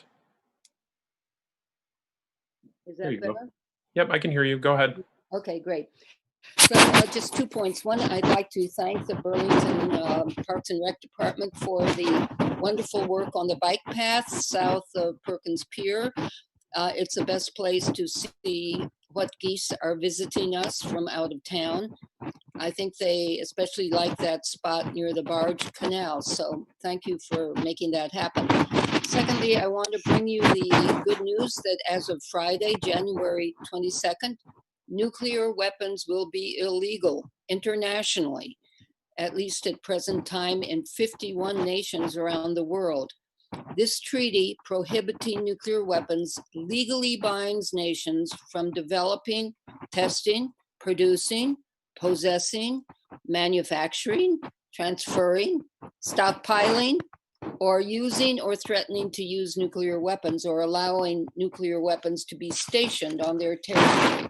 So it's a big deal. These 51 countries, their parliaments have voted on this. Their lawyers have scrutinized it. So this is a very serious treaty that's coming up. So big companies like Lockheed, Sandia Labs, or General Dynamics, who have nuclear business in any of those countries, might be asked to curtail their business or close down. Here, the US has not ratified the treaty, but activists like myself across the country will be informing the over 26 companies involved in building these murderous weapons to please stop it and to acknowledge the moral force of the treaty. All nuclear weapons, including the 3,900 in the US stockpile, will be declared unlawful by the international community. I hope we'll be coming before you in the next few weeks asking this city council to support the treaty prohibiting nuclear weapons. You can go to ICANW, it's ICANW, for more information on this treaty. And join us at 9:30 Friday morning on the corner of Main and Church Street to celebrate. Thanks. Okay, your next speaker will be Amanda Skian, to be followed by Erhard Manka. So I believe I've located you, Amanda. I'm going to come to you. I've enabled your microphone. Hi, can you hear me? Yes, I can. Go ahead. I might stutter tonight. I'm going to plead with you to please raise the staffings of the police department to cover proactive policing 24/7. Though I believe that we are going to discover, and I think you all have done amazing work towards discovering more holistic responses to the human needs behind crime, police officers are still going to be part of that response. I've heard people remark, even tonight, what crime happens after midnight? I've also heard assurances that calls for many of the most serious crimes will still be answered. And that's true. Calls for rape will be answered. Calls for homicide will be answered. But how are we responding to those situations before they ever become that? So I wrote to Joan some time ago. I have personal experience in my family. My grandmother, she had her femoral artery cut open. She had her skull cracked open with a gun. I've personally been choked, otherwise hurt, and dragged to an apartment by my hair. And there was limited opportunity to ask for help. But I want to know that anybody who does ask for help before it becomes that violence has the opportunity to be helped, so that when they call for a domestic dispute and it just seems like a verbal altercation, there's an opportunity to de-escalate 24/7. We need that 24/7. When someone calls for a suspicious activity call, what sort of crime? It may be nothing, but it also may be that there's an opportunity to settle that before it becomes something more serious. And I want everyone to feel safe. I've heard that people don't feel safe this year, but let's find solutions so that we all feel safe and protected 24/7. Please work towards that. Thank you. Thank you. Our next speaker will be Erhard Manka, to be followed by Pima Tashi. Erhard, enabled your microphone.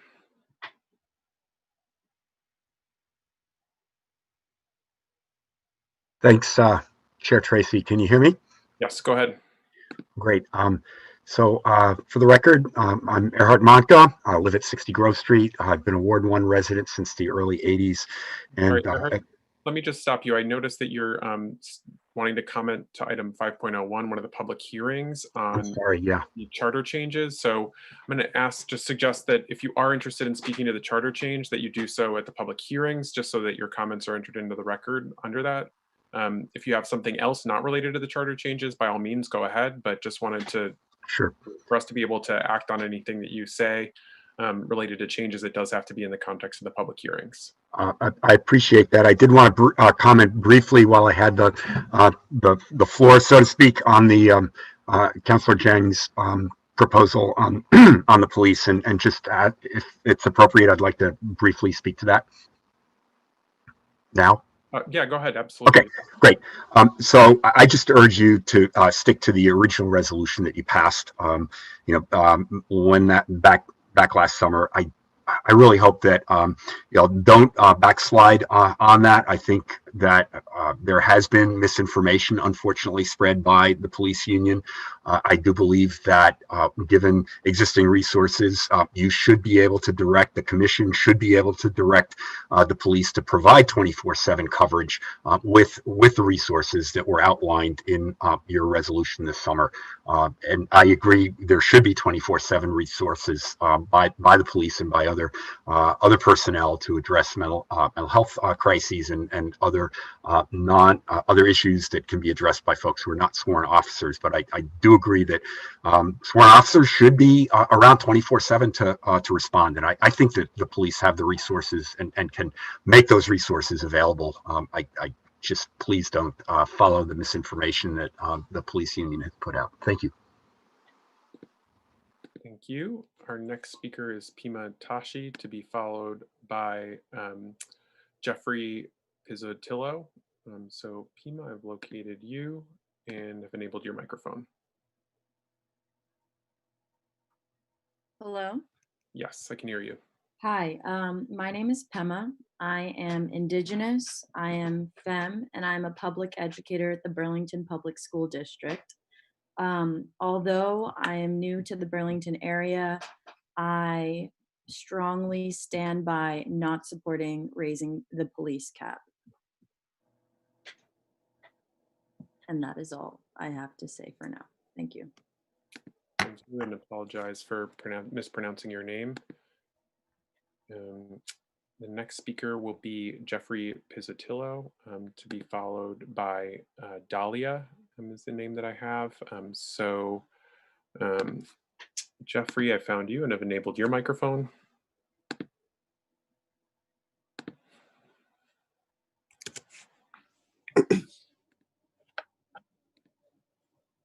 Good evening. Can everybody hear me okay? Yes, I can. Go ahead. Thanks, Max. Thank you, Council, for deliberating on the important matter of retail opt-in in Vermont's emerging adult use cannabis market. And special thank you to Council members Hanson and Carpenter and the other councilors who led the effort recently to hear both sides, all sides, I should say, of this issue in last week's Monday's working session. My name is Jeffrey Pizzatello. I've been a resident of Burlington for over 20 years. I'm over here in Ward 5. And I'm also the executive director of Vermont Growers Association. We're the trade association for cannabis professionals in the state, similar to Vermont Brewers Association. But this evening, I'm offering my thoughts as a cannabis resident, as a Burlington resident this evening. So I'm basically here just to offer some support to the council on bringing greater equity to Act 164. That's Vermont's new taxation and regulation bill. I see my time is going pretty quickly. Let's see here.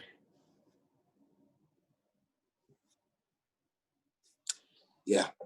I'm just gonna have to duck out. I wrote way too much. I'll just deliver in writing over email. Thank you guys. I appreciate it. Thank you for that. And again, for folks, if you are interested in sharing additional information with the full City Council, you can just email us at citycouncil@burlingtonvt.gov, and that will go to the full City Council. I'm going to go to our next speaker, Dahlia, to be followed by Sarah Campbell Heydrich. Dahlia, I've enabled your microphone. Hi, can you hear me? Yes, go ahead.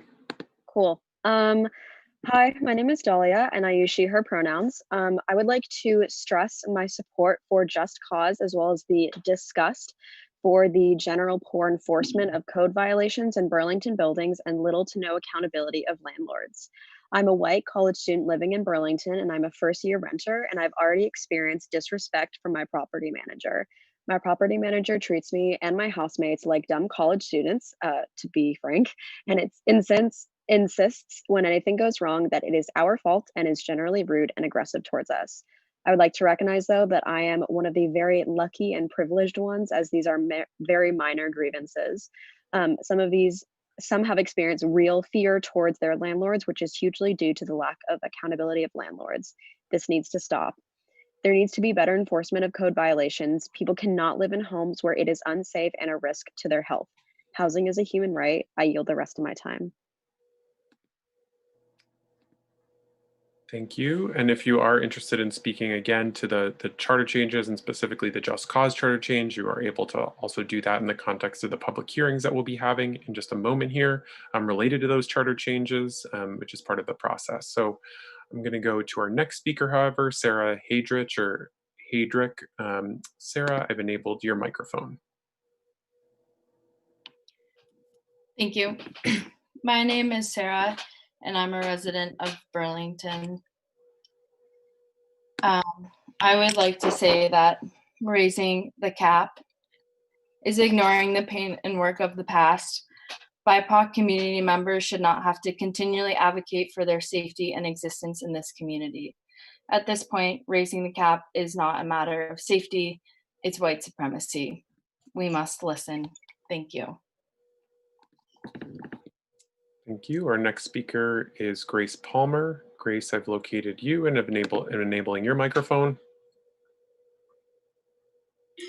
Thank you. My name is Grace. I'm a new resident of Burlington, but a longtime Vermonter. I stand in solidarity with all who work to pass the racial justice resolution and firmly oppose raising the cap on officers. Heightened policing ensures not community well-being, but as Sarah said, the maintenance of white supremacy and systems of oppression. Thank you. Thank you. Was not able to locate Wyatt Luce. I'm gonna go to Shane Carruth. Shane, I've enabled your microphone.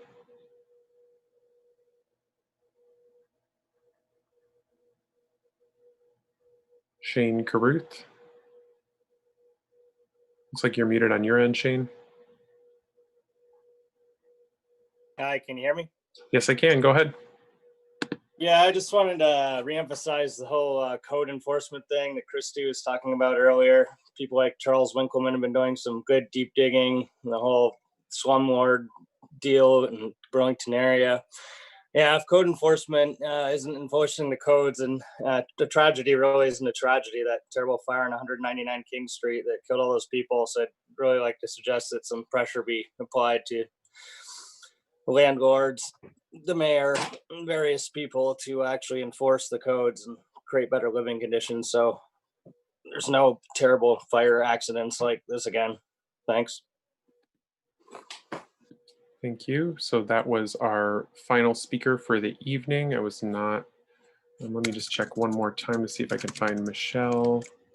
Nope, I could not locate Michelle. And again, there were some folks who did have comments on the charter changes, and I'll come back to those folks again as part of that, the charter change public hearings that we'll have in just a moment.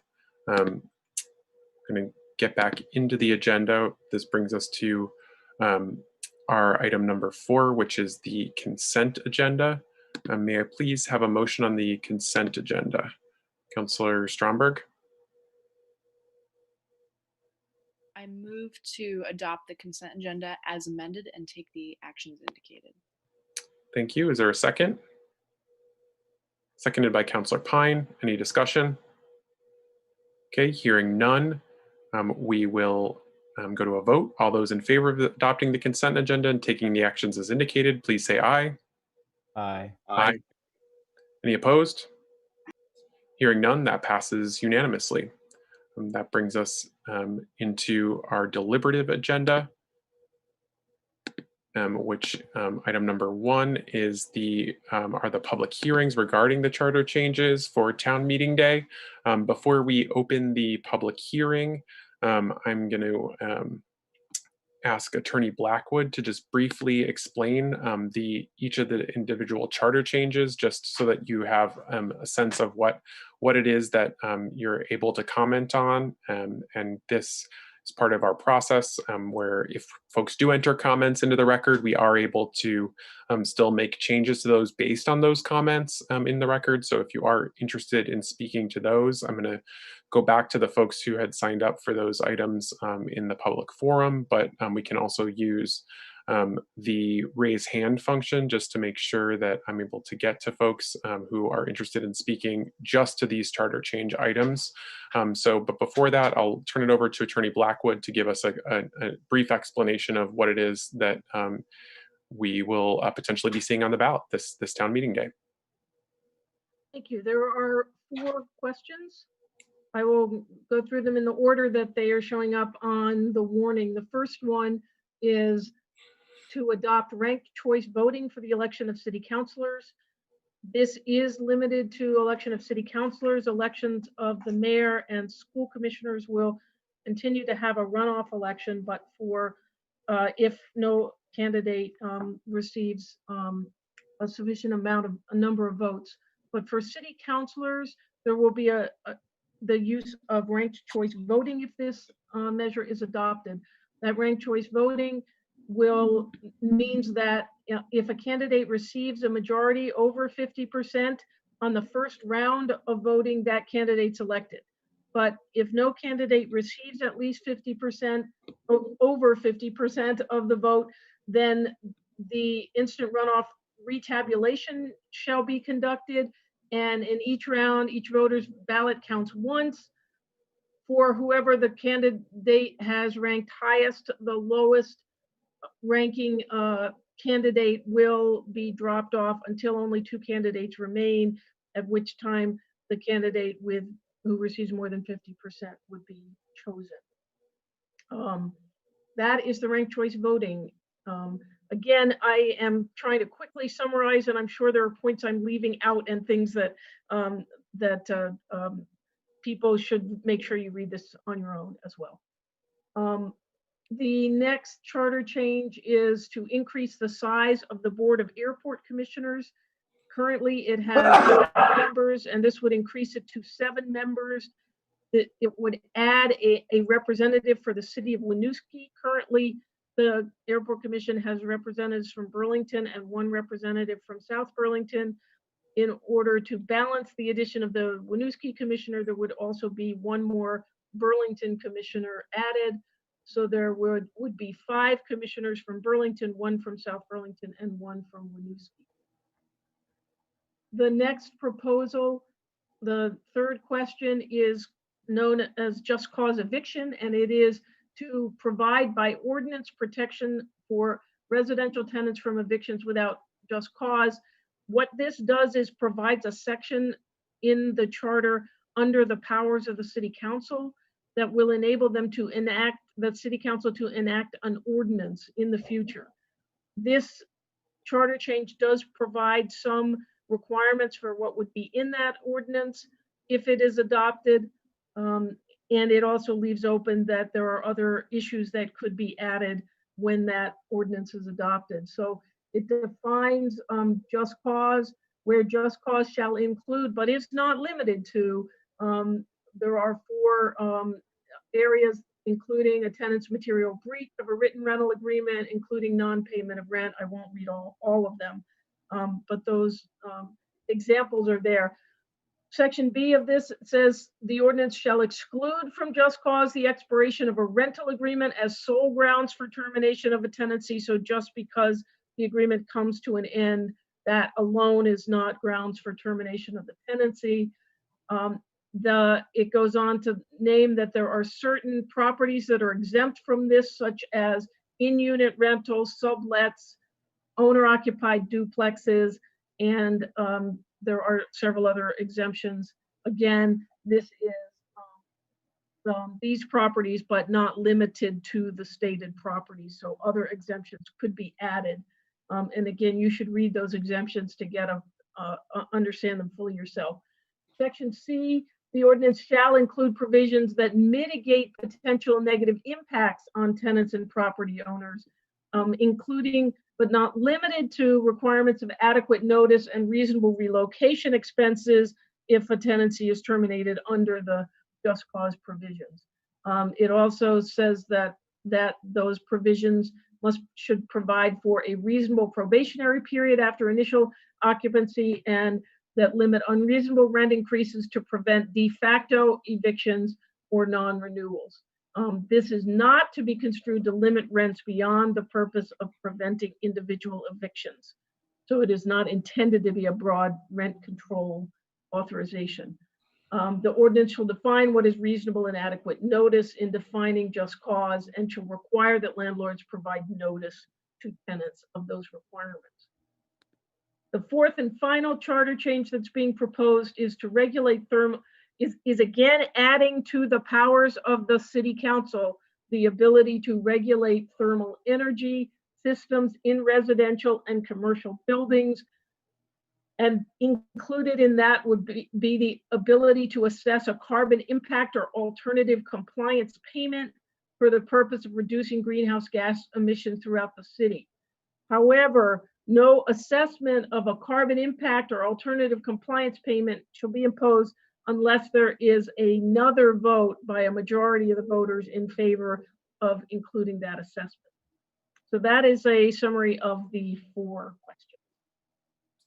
Thank you very much for that, Attorney Blackwood. Really appreciate it. If folks are interested in looking at the questions themselves, they are posted under the public hearing item that is on board docs, so you can take a look at those questions as written. But those are some great explanations of just what it is that we're discussing. So I will now go to the public hearing aspect of this. We're going to open up all public hearings on all 4. So if you wanted to speak to one or more of those charter changes, but really we're looking for comments specific only to those charter changes this evening.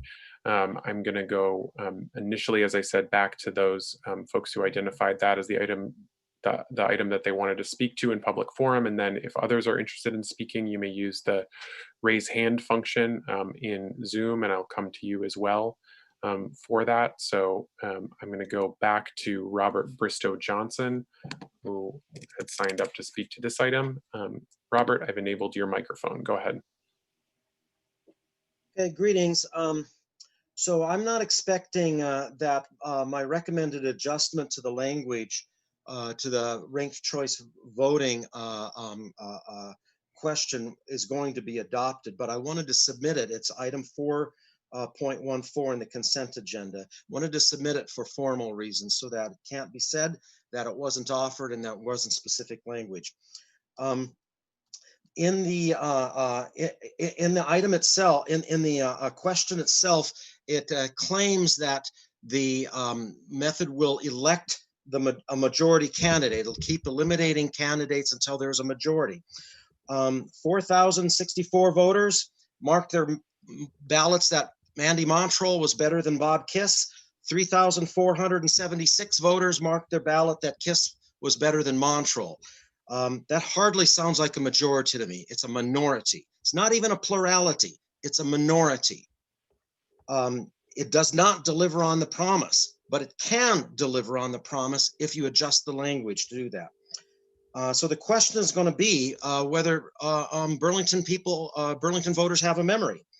The signs will come up. RCV 2021 equals IRV 2009, or the signs could go up, RCV 2021 does not equal IRV 2009, and you have to choose what you're going to be telling the voters.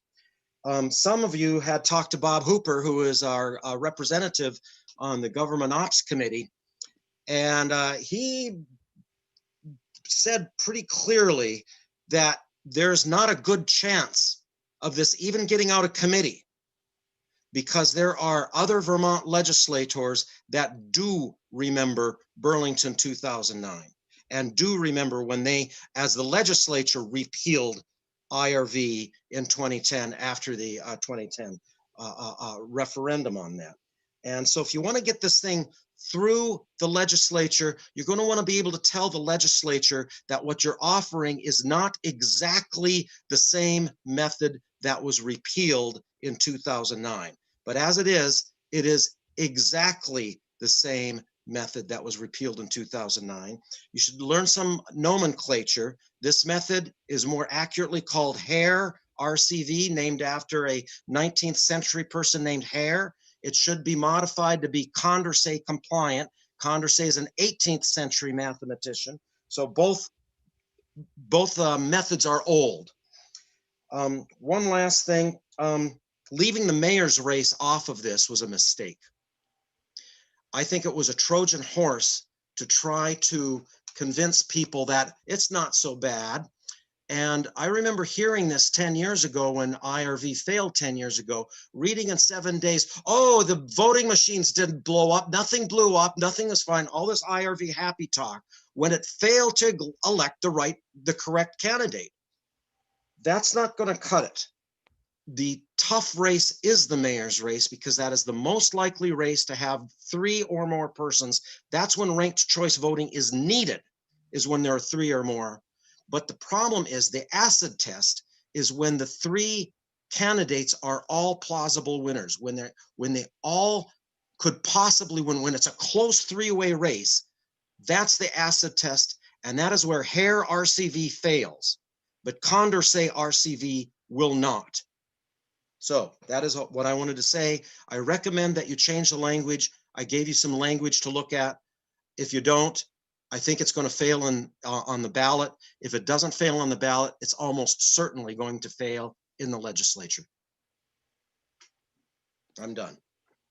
Thank you. I was not able to locate Charlie Messing, who had also indicated that they wanted to speak on this. So I'm going to go to Erhard, who was wanting to speak to this, to the just cause. So Erhard, I will enable your microphone. Thanks again, Chair Tracy. Can you hear me okay? Yep, go ahead. Great.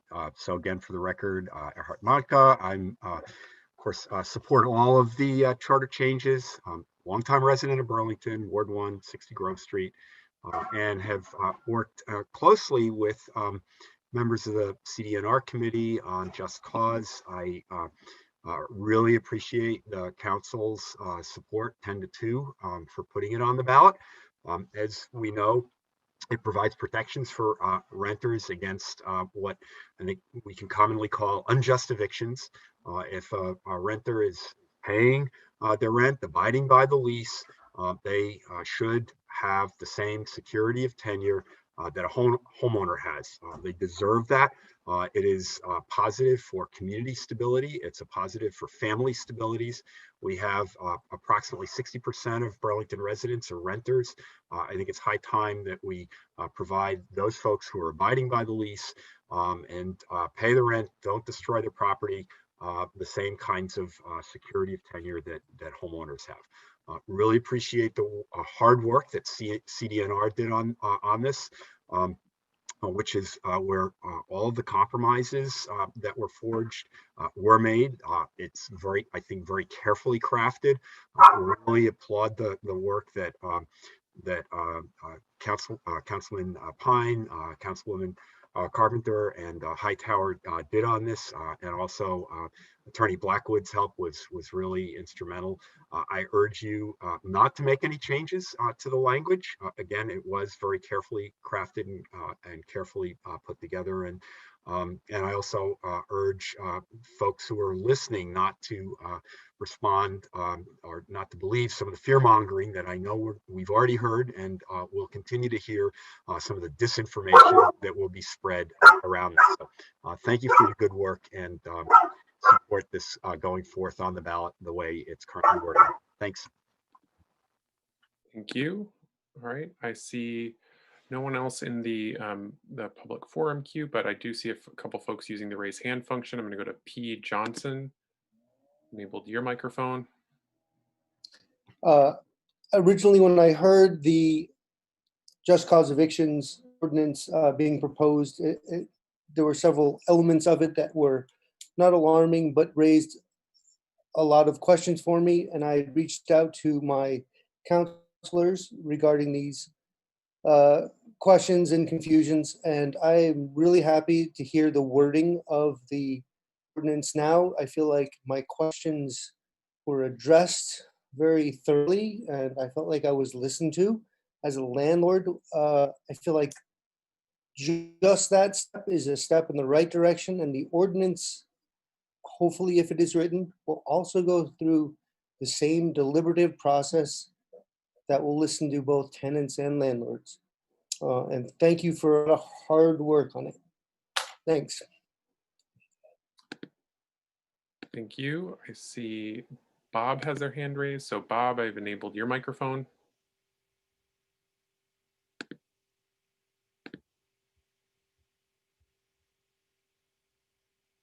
Bob, it looks like you're muted on your end.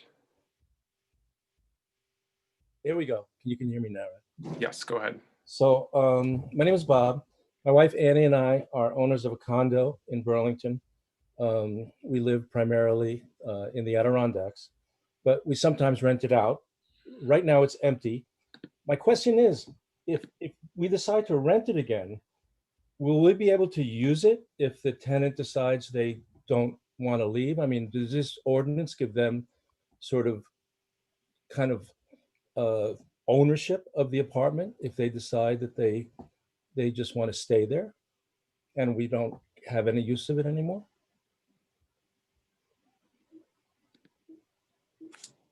So this is not a question and answer forum. So, well, I just want to raise that then. Okay, all right. Because you know, I mean, we're not professional landlords.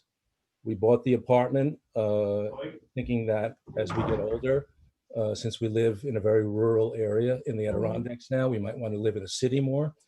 But it will become problematic if we have a tenant that just does not want to leave when we want to take over the apartment.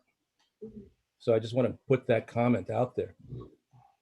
I know, I mean, I agree with a lot of the provisions there. I agree that tenants need protections, but I feel that people like us need some kind of protection also. Okay, thank you for that.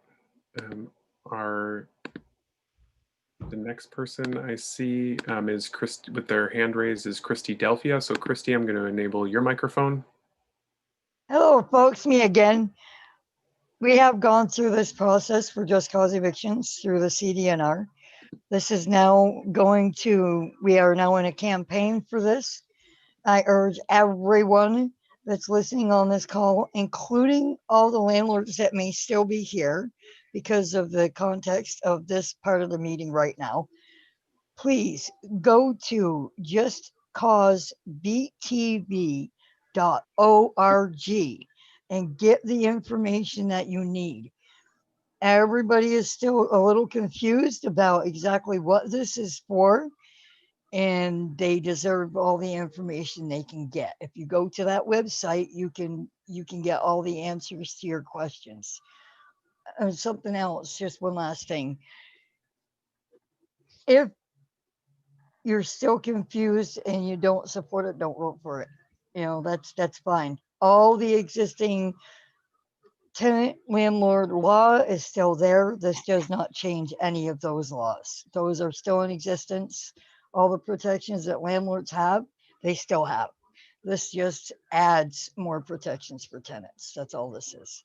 So it's justcausebtv.org and you can get your answers there. Thank you. Thank you, Christy. I'm not seeing anyone else with their hand raised. If you are interested in speaking to any of the charter changes, you can use the raise hand function at the bottom of the Zoom to for me to identify you.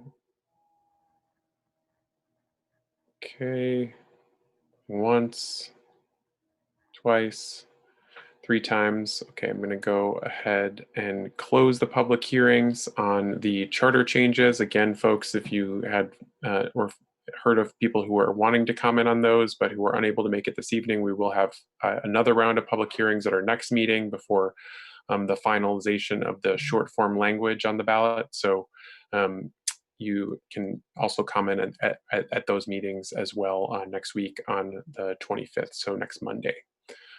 So now that we've closed those public hearings, we'll move on to our next item on the agenda, which is a communication from Megan O'Rourke, Channel Director for Town Meeting TV, or Channel 17, about their, with an update as well as a budget request. So I see, Megan, you've turned on your camera. Thank you so much for joining us this evening and for all the coverage that you and your team at Channel 17 provide, bringing us to the rest of the city and making accessible so much of the proceedings here, not necessarily at City Hall now, but just helping us to get that word out to the public. So really just want to appreciate that work, and also just thank you for being here to share your update. So I'll turn it over to you.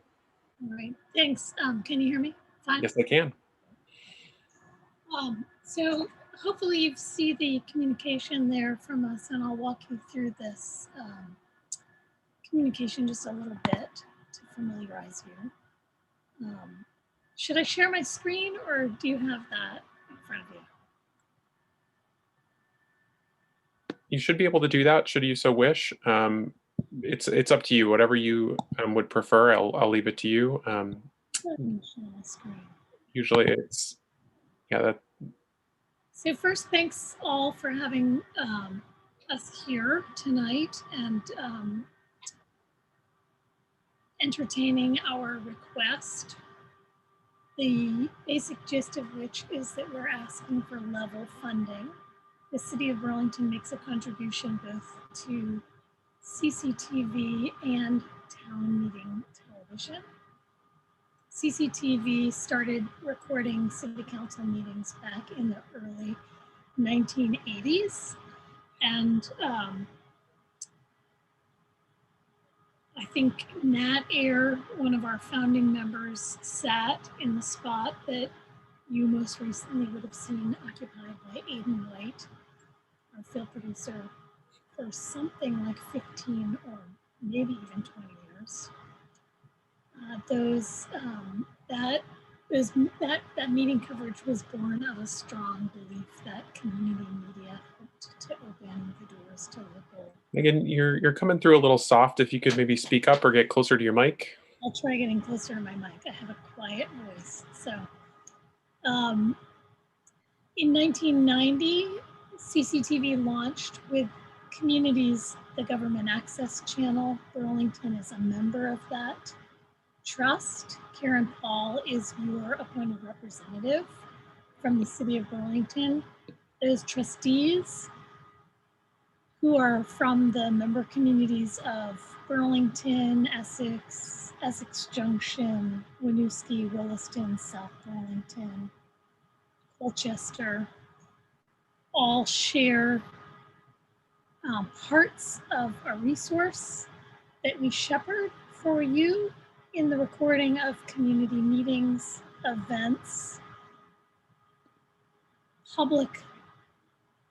publicly created programs in our studio, which is now our Zoom studio, internships, teaching opportunities, summer camps. These are all part and parcel of the work that Town Meeting Television does. It's paid for primarily through a percentage of cable subscriber revenue that is paid both to Comcast and Burlington Telecom. That money covers for the city of Burlington 6 meetings per month. That is just a small portion of what we actually do, which is why the city of Burlington contributes an additional $20,000 to CCTV for contracting of meetings coverage. And we are asking, as you see in this document, for a continuation of $24,000 from the city to Town Meeting Television to continue coverage of meetings.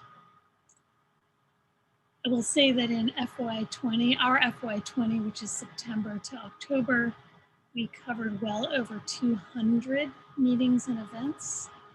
Of course, COVID and remote coverage made that easier in a certain way. Although our field producers are still hard at work. Aiden White has been with you and is with us tonight covering this meeting. And coverage means that we log on, we live title, we live stream, we post-produce, we air on television, and we archive those meetings. And since the mid-2000s, we've been archiving all municipal meetings for all of our communities. You'll hear me refer to us as Town Meeting TV, and I know a lot of folks still refer to us sometimes as CCTV and often as Channel 17. In May of this year, Comcast moved Town Meeting Television to Channel 1087. So if anyone has Comcast, I imagine many folks in the city of Burlington have Burlington Telecom. Those who have Comcast will no longer find us on Channel 17. You will find us on Channel 1087. If you find us, it's a little bit frustrating because folks have lost us and it's been hard to communicate that. But this also facilitated a name change. So we've dropped the Channel 17 and we're just going by Town Meeting TV now.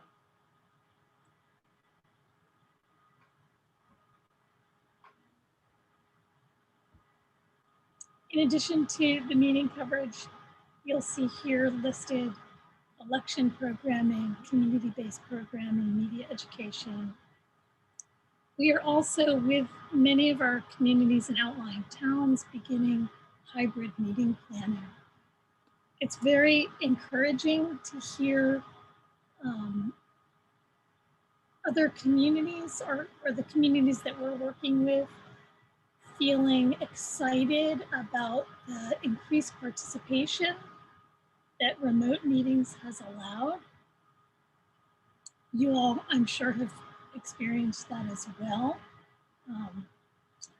We would like to see this continue. This is a long-held wish that we could bring people into meetings who are not able to actually show up in person. When we first started doing live meeting coverage from the city of Burlington to television in the mid 2000s, that was something that, it's one thing to have a one-way direction, but to be able to have folks participate in a remote method is a dream that unfortunately we are experiencing through. This is one of those collateral benefits from the pandemic, right? So the gist of our being here tonight is, again, the request for level funding. This is both, again, 24,000 contribution to town meeting television and a $20,000 contribution to CCTV. I'm going to pause there and stop sharing my screen, and if there are any questions, I'm happy to answer them.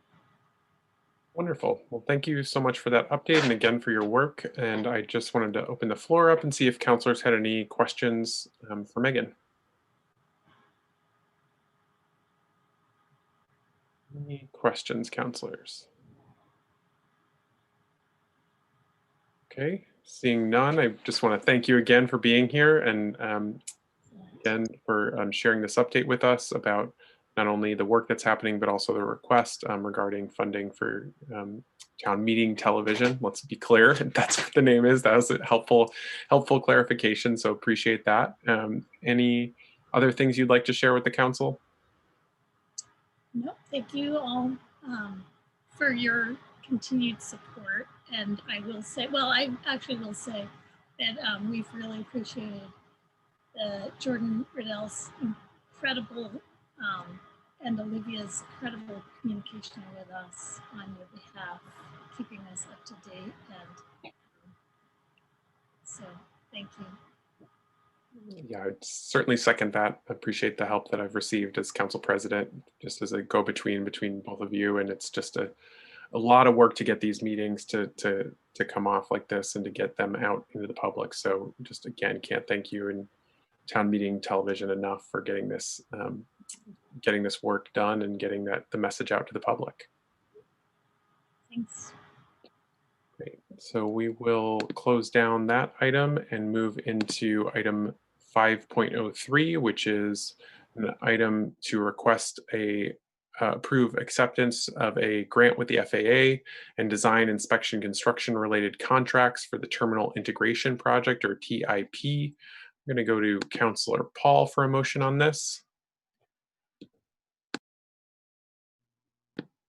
Thanks, President Tracy. I'm happy to make that motion. It's a long motion.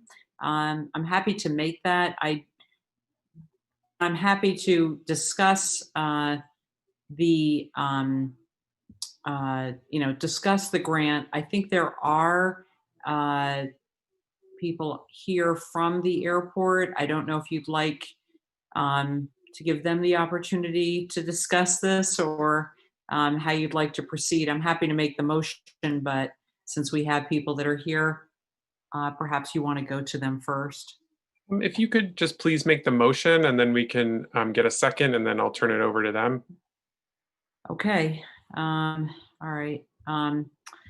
So this is regarding a terminal integration project, and I would move to authorize the Director of Aviation to execute an airport improvement program grant with the Federal Aviation Administration and accept up to $14,498,480.70, plus an additional contingency amount of $2,147,772.11, totaling up to $16,646,252.81, which could be issued in multiple grants for the Terminal Integration Project, subject to the final review and approval of the City Attorney's Office.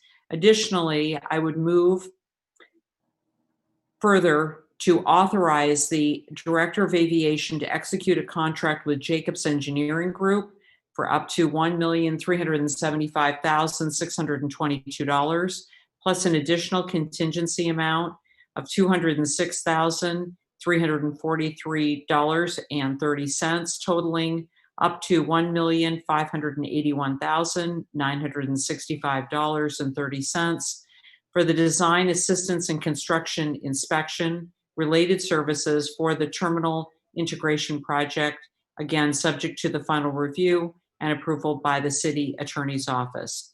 And last, I would move to authorize the Director of Aviation to execute a contract with Engelberth Construction for up to $14,091,303, plus an additional contingency amount of up to $2,113,695.45, totaling up to $16,204,998.45 for the design and construction services for the terminal integration project, again, subject to the final review and approval by the city attorney's office. I would so move.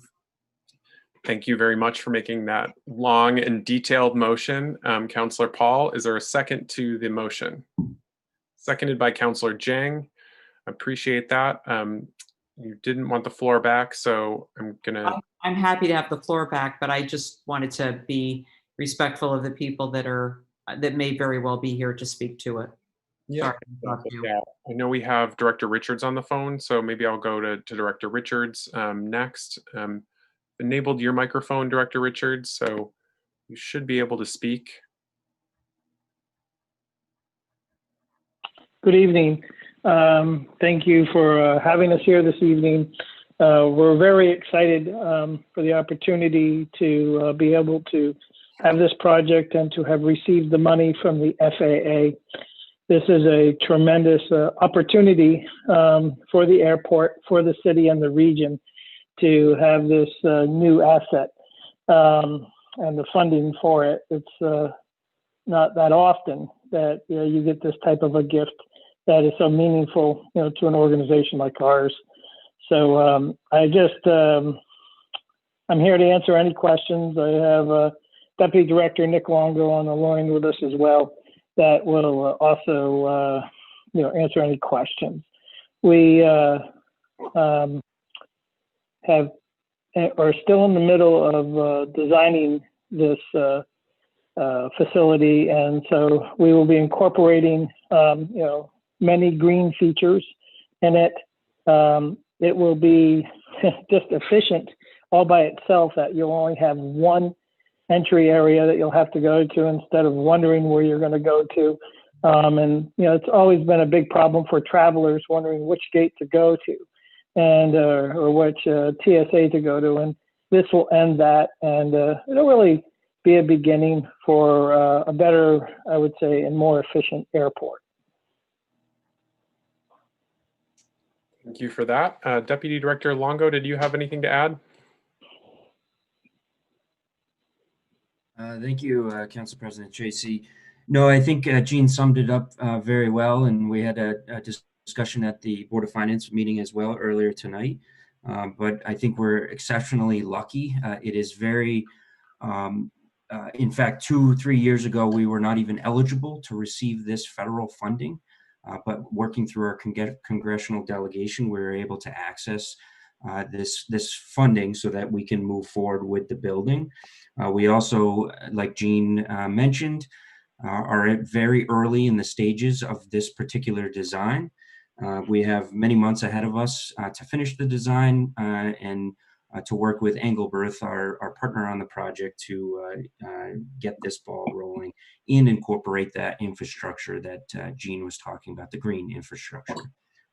But again, I'm happy to answer any questions or move further into the details. Okay, great. Thank you for that. I'm going to just go. I see you raising your hand, Mayor. I just wanted to check in with Councillor Paul. Did you have anything that you wanted to add before I go to the Mayor, Councillor Paul? Yeah, I mean, I'm happy to speak to it. I just wanted to make sure that people did understand that this is a project that has been Nick and Jean really didn't speak to this, but just want to acknowledge that this is a project that has been probably about a decade, if not close to it, in the making, in terms of modernizing the airport so that you no longer have the two TSA checkpoints, and also so that people know the cost of the project. The funds are 90% a federal grant, 10% are coming from airline arrangements and the passenger facility charges that we get when people fly. And also I just wanted to also mention that while 90% of this could effectively be called, free money to some degree, it's not really free because lots of airports want this money.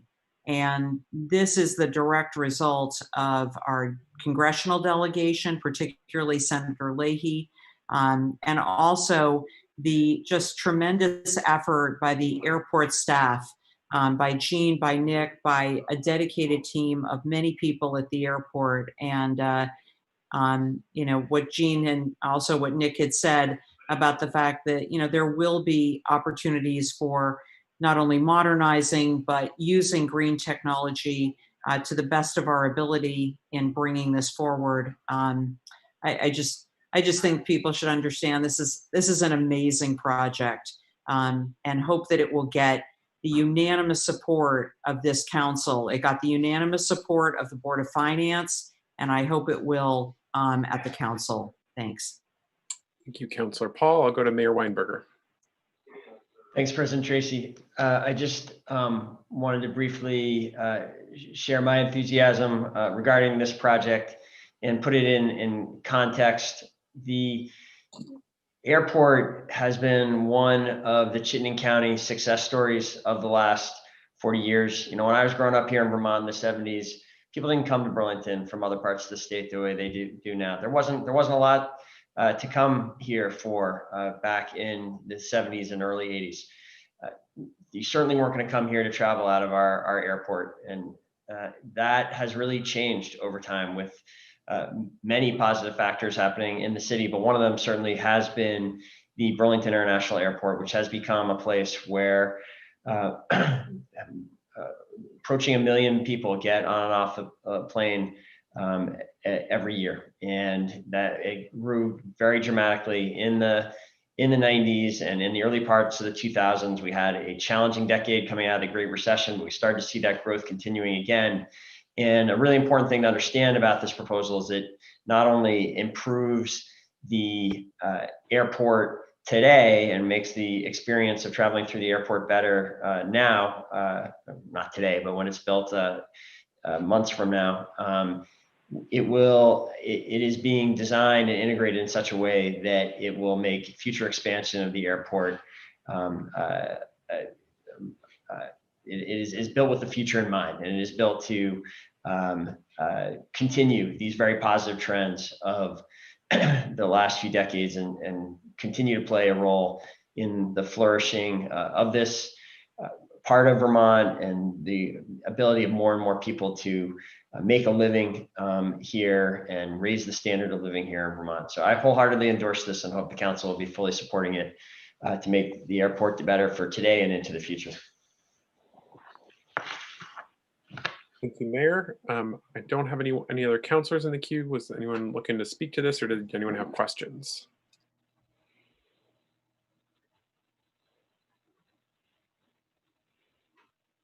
Okay, seeing none, are we ready to go to a vote?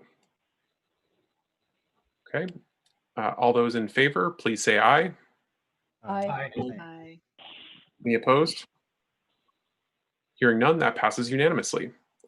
Brings us on to our next item, which is also an airport-related item. It's an MOU with some of our surrounding communities. I'm going to go back to Councillor Paul for a motion on that item. Councillor Paul. Thanks, President Tracy. So I would waive the reading and authorize the mayor to execute the MOU. This is an MOU regarding the airport among the cities of Burlington, South Burlington, and the city of Winooski. Okay, we have a motion. Is there a second? Seconded by Councilor Hightower. Councilor Paul, you have the floor. Yeah, I'm happy to speak to this, but I also know that this is the culmination of a lot of work on the part of the administration. And if Mayor Weinberger prefers to speak to this, I'm fine with that if he wants to. Okay, understood. Thank you for making the motion. Mayor Weinberger, did you have anything to add on this?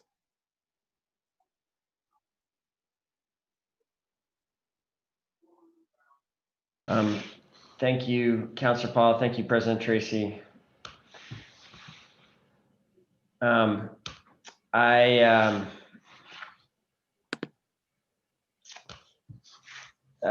No, I think I'll wait and see in the debate if there's anything they need to weigh in before the end. I think I'll wait until later, President Tracy. Okay, understood. Any councilors wishing to speak to this item? Councilor Paul, go ahead. Thank you. I just wanted to make sure that people did understand, the connection between this and the charter change. There's been a history of, a challenged relationship between the city of Burlington, that is the owner of the Burlington International Airport, and the cities that are most impacted by the airport. And the leaders of both the Mayor Lott, Mayor Weinberger, and the chair of the South Burlington City Council, Helen Reilly, have been working really for the past 2 years to get us to the point of the MOU. I think we've gotten to the point where we are working on common goals. People are listening to one another. We're getting beyond the issues that are beyond our control and working on the things that are within our control, things that we can do to support our neighbors who are impacted by the airport. And I think Helen happens to be on the airport commission. Mayor Lott was at the last 2 airport commission meetings. And I think it's fair to say that the city of Winooski and the city of South Burlington's relationship, at least on the part of their city councils, with the airport, with the city of Burlington, has never, well, I shouldn't say never been better, but it's very good. And the MOU lays out all sorts of responsibilities for each city. But I think one of the things that is most important to highlight is that there is the shared responsibility centering around our cities actively participating in the airport's process around sound mitigation, including finding solutions so that all of our communities don't have to find funds out of our general funds for the local match that we would have on sound mitigation projects. And so far, we've been very successful in doing that. In the MOU, one of the obligations of the city of Burlington is that at our next annual meeting town meeting day, that we would pursue an amendment to our charter to add a voting seat for the city of Winooski on the airport commission. And for Winooski, it's to provide a representative to serve on that commission. So that's part of what's in the MOU. Last Monday, the city of Winooski signed the MOU. Their council agreed to execute the agreement. And as we speak, the city of South Burlington is holding their council meeting this evening and is doing the same thing that we're doing this evening. So hoping that this will receive our strong unanimous support. Thank you. Thank you for that thorough explanation, Councilor. Councilor Jang, go ahead. Thank you, President Tracy. You can hear me, right? Yes, go ahead. Perfect. All right. So, I think there are these elements of home buyout program in here, and it seems as if the federal government or AIP will be helping basically the municipalities to buy them. But once we buy them, there are 2 options, it seems. One is demolition, and the other one is to maybe upgrade and make them into hotel or whatever it can be. But I wanted to know basically about the taxes being paid because those properties are now owned by the airport. Will Winooski and also South Burlington participate in paying those taxes to the city of South Burlington? Or how does it work exactly, that specific aspect of home buying program? Okay. Is someone from the Deputy Director Longo or Director Richards, are you able to answer that question? Yeah, Deputy Director Longo will. He's very proficient in this program. Excellent. Go ahead, Deputy Director Longo. Thank you. As far as the home purchase program, the previous program, which we're now moving away from and only upgrading or sound insulating the program or the houses now. Prior to this, we, the airport, had settled with the city of South Burlington on a $280,000 per acre assessed value of those parcels. So that's what we previously agreed to. Since then, because we're rolling into the sound insulation program, we have not yet discussed the property taxes on those particular properties, but the essence of the program is to purchase them, improve them, and then resell them on the open market. There would be a time frame that, of course, the airport or the city would own those parcels and then roll them back in. We have asked the cities to consider some property tax alleviation during that particular time. Okay. I think thank you. I think my question was specific if Winooski or South Burlington would be participating in paying those taxes to the They don't, and it's an obligation that we have to do. And really, what we're hoping for, Councilor, is that shortly, we will rezone the land, and it can become active again on their tax rolls, so that it can be active in airport use or in community use. In its current state, it isn't able to do anything really other than be a park, and that is really not what we're there for. But the discussions have started, and I would expect in the next year or two we will be coming to you, with some sort of an agreement with South Burlington to move forward with that. But it'll probably take several years. But currently, its current tax situation is because of the method that the airport and the city took, which was demolition. And I believe we have an obligation to pay the price. The cities will not pay it, and nor is it their responsibilities. We signed into it. It's very similar to what Councilor Paul said. And when we pay for everything, and they wouldn't do it because they're not signed on for it. And the airport is an enterprise zone, and we will have future benefits from that land as well, we hope. And so it's kind of an investment for the future. Does that answer your question? Kind of, but I think maybe what you're talking about in the next couple, 2-3 years, you'll be coming back with a better explanation. But I think, okay, thank you. Now, the other question that I have about this is, when we talk about the airport, there are maybe two aspects of it. One is a day-to-day operation of the airport, airplanes coming in, airplane leaving, airplane companies in the airport, just that. But at the same time, the airport also is contemplating all the opportunities or amenities that are not maybe really linked to the airport, such as the hotel that will be built maybe in the future. Now, will these two municipalities be involved in the operation of those other amenities that are not specifically linked to the airport? Do you understand the question? They are involved because what they do is they reap the rewards from the taxes that they produce. So that's their involvement. Okay. Thank you. No further questions. And I just want to comment that I think it's a great idea to have Winooski join this team. And it seemed as if for years they've been trying to get to this point. And thank you for your team and also Mira Weinberger for bringing this issue to this stage. I'm in full support of it. Thank you. Thank you, sir. That I see Mayor Weinberger. Go ahead. Thank you, President Tracy. I did just want to speak to Councilor Jang's question as well and just make sure that there was no confusion from Councilor Jang or others.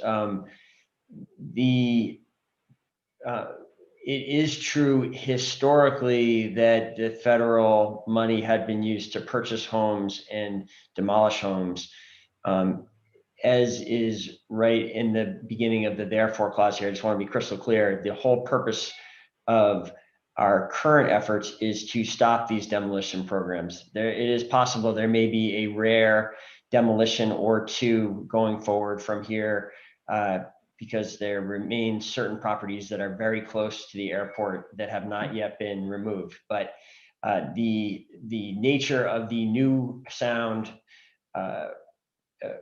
the new federal program is to move away from that home purchase and demolition into a sound insulation program. And that is what the three cities are committing to try to bring about in large part in this MOU. And we have, of course, had success in getting at least 2 years of upcoming pilot funding from VGS to make sure that that is done without any impact on local taxes. The general funds of the three municipalities will not provide the local match. So Majin, it is true that, and this MOU is about the going forward properties. There really wouldn't be anything that would be appropriate to bring South Burlington or Winooski into with these historic properties. Beyond that, I do just want to generally voice my strong support for this and hope that the council will endorse the MOU. It is a function of years of collaborative efforts to attempt to improve relations among municipalities, and I think it will lead to further collaboration and progress if it is enacted by all three municipalities. Thank you, Mayor. Are there further comments from councilors? Okay, seeing none, we'll go to a vote. All those in favor of adopting the MOU, please say aye. Aye. Aye. Any opposed? Hearing none, that passes unanimously. Brings us to our next item, which is finalization of and availability of the annual city audit for FY20. I'm going to go to Councilor Pine for a motion on that. Since it's short, Council President, I'll read this into the record if I could. I would move that the council approve as follows. Whereas Article 69A, subsection 3 of the Burlington City Charter requires that the annual audit of the city's financial record shall be finalized at least 30 days before the annual meeting, or as the city council may by resolution prescribe. And whereas 30 days before the annual meeting would require that the audit for the fiscal year ending June 30, 2020, also known as fiscal year 20, audit to be completed by January 31st, 2021. And whereas although the audit of all other departments, including the city's general fund, is or will be completed by January 31, it is unclear whether or not the Burlington School District's audit will be finalized by then. And whereas once the school district audit is completed, it must be submitted to the city's auditors, and the auditors must consider the overall financial situation before finalizing the audit.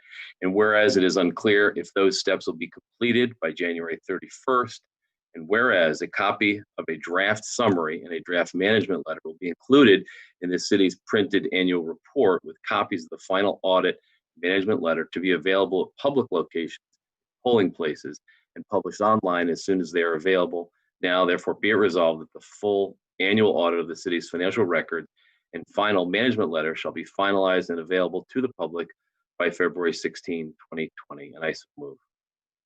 Okay, we have a motion on the resolution, seconded by Councillor Paul. Did you want the floor back, Councillor Pine? Just in case that was not quite clear because it was a lot there, it's essentially that we are giving the public notice that there will be a sort of a draft summary and management letter that will be in the printed report, and that final letters will be available at the polling places and any other public locations as soon as those are available. And it's essentially, we are a little bit behind schedule as well. Really all we're doing here is giving ourselves a little more time. Okay, thank you for that. Are there further comments from councilors? Okay, Councillor Jane, go ahead. Yeah, one question, and I think it is specific to the outreach. I think it is clear that the letter of the audit will be included in the general city's, financial book that we receive in voting booths. I just want to ask the administration how much copies were distributed, how much copies were printed, and how much copies were taken by the community, and if there is also an opportunity to send it to people in their mailboxes. It's just a question, a general question that I want to ask. Okay, I will go to CAO Schad for that question. CAO, are you able to give us any idea of how many people have picked these up? Unfortunately, I am not, being new to this role, but I am betting that someone in the CT office is. So if one of my colleagues is not available on this call, I'm happy to provide that information to you tomorrow, Councillor Chang. We may also need to collaborate with the mayor's office because they help with the printing, and I also hear what you're saying, that we may want to do something, and instead of mailboxes, I believe we are thinking of something more electronic this year, but I see the mayor is also on and may want to weigh in. Yeah, Mayor, did you have something to add? Yes, my understanding is that, and I believe this is for last year, we ordered 1,900 and distributed them at polling places, and then they were available year round in the clerk's office. And so if I understand Councillor Jang's question, let me confirm I've got the point is we will have less people going to the polls this year substantially, and so less will be picked up there. And so will there be given that pandemic situation, is there another way to help get these out? And I think I see you nodding, so I think I've got the question right. I think it's a fair question, and we can report back to you on thinking on that as we get a little closer to town meeting day. Thank you. Okay, thank you for that explanation. Councillor Jang, you still have the floor. Thank you. That was it. Great. Any other comments from councilors? Okay, hearing none, we'll go to a vote on this. All those in favor, please say aye. Aye. Aye. Any opposed? Hearing none, that passes unanimously.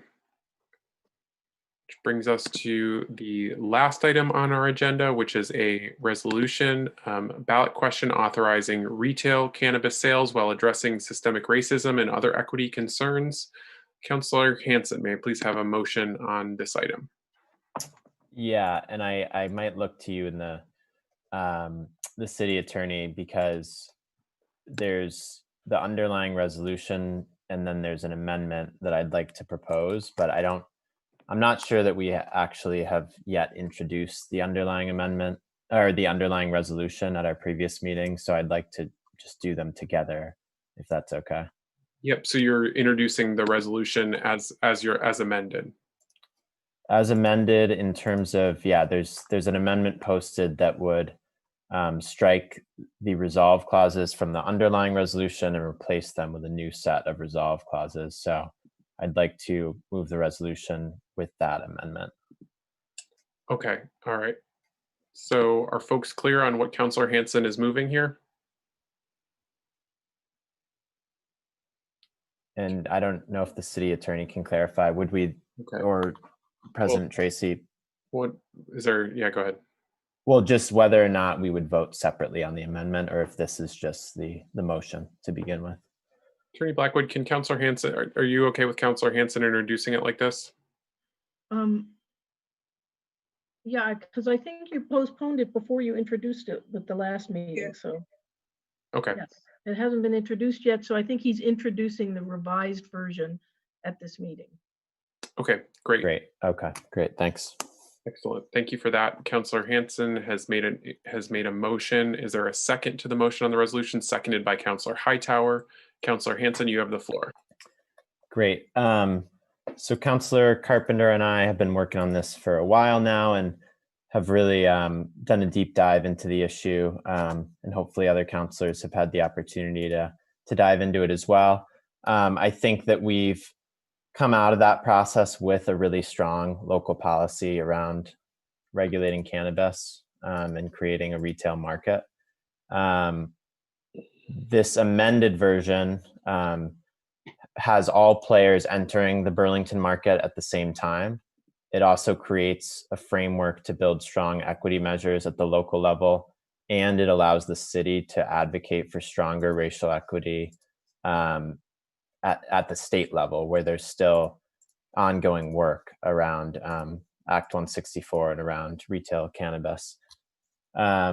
We had a really great panel last week that many of you attended, and had a number of folks who approached this issue from different angles. I've also been able to connect with many of those panelists and others, and just really appreciate the time that folks have taken to engage on this and help catch the council up to speed. And after last week's panel, Councilor Carpenter and I had a follow-up conversation with the city attorney, as well as REIB Director Green, and from there developed this new policy, or this new version of the policy, which I think is a lot stronger, and I really hope that the council will support it. And from there, I'll let, well, I see Councilor Mason going, so we'll hear from him, but I'm sure Councilor Carpenter can add more as well. Okay, great. Thank you, Councilor Hanson. Councilor Mason. Thank you, President Tracy. I just, I've recused myself from this, stating last week why. I'm going to silence my mic and jump off because this is our last agenda item, but wanted to explain why. So with that, thank you. Appreciate that clarification. We'll please note Councilor Mason's recusal on this item. Are there others wishing to speak to the item? Councilor Shannon, to be followed by Councilor Carpenter. Go ahead, Councilor Shannon. Thank you, President Tracy. I had first a question for Attorney Blackwood, if you would allow her to respond. And that is, my understanding is that the legislature specifically required municipalities to put a question on the ballot in order to allow retail sales of cannabis. And I wondered if we had the authority from the legislature to put this question on the ballot, which is, we heard in the work session, this question is actually different from what was envisioned when they created this requirement. My understanding is that by creating the requirement, the question would be binding when it's put on the ballot. But we're asking a different question here. And so I'm wondering if we ask a different question, if that is still binding, and if it's responsive to the question we're required to ask. And I didn't know if she has given thought to that, and if she wants time to think about that. I have another question, actually, probably for Councilor Hanson, or maybe certainly somebody other. It's more of a policy question, if she wanted more time on that. Okay, let's, Attorney Blackwood, are you able to speak to Councilor Shannon's question? Yes. So the legislation as it's currently stands doesn't tell us exactly what question we can ask. It just says the towns have to vote to determine whether you're going to allow retail, business, integrated licenses, or both. So we spent a lot of time discussing whether to try to have 2 questions, to put a question on the ballot about retail and integrated licenses. But that requires kind of explaining a lot about integrated licenses, or it's a confusing question on the ballot. And so the recommendation from a number of the legislators and folks involved were that the question should be about retail sales, because it's really, they indicated the legislature's intent was to have towns weigh in on the retail sales portion of integrated licenses. The integrated licenses are essentially the current medical marijuana dispensaries, the organizations that, and sort of the background of all this is that these entities, in order to operate as medical dispensaries, were required to be vertically integrated. That is, they had to address everything from growing to distributing to sales, and that was a requirement. Now they're saying, no, that's all going to get broken up as we move to more broader retail, not limited to medical marijuana. So they said we're going to allow those entities, because they have a huge investment in this, to go first. Many of the folks working on this, and Councilors Hanson and Carpenter can talk more to this, feel strongly that that isn't appropriate, that retail sales for everybody ought to start at the same time. There isn't anything in the law that says we can't. We could wait, the community could wait and vote on retail sales. We could hold a special election in September or October or November or January of next year. It doesn't say when you're going to vote. So it's hard for me to say we can't say all retail sales are we're for retail sales, but not until October, because we could wait and hold this vote then and do effectively the same thing. So that was my rationale in saying that I thought that the question as written is legitimate. The October of 2022 date being the date on which retail licenses would begin being issued. Integrated licenses are going to be being issued in April.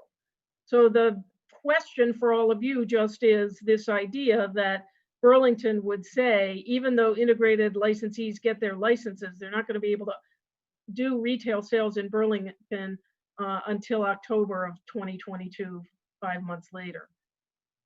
So that's the issue. But my sense is that there's nothing about this. Now I will say that, and I did let Councilors Hanson and Carpenter know today that legislation was introduced last week in the legislature that lays out a question that the legislature is going to determine whether that the legislature could say municipalities must ask this question on the ballot. It is different from our question. I think my guess is it's not going to pass either, because it has some problems as written. But it's possible the legislature will pass something, but I don't see how that could be in time for us to vote in March of this year. And the legislature didn't tell us we couldn't vote in March of this year. Okay. Thank you.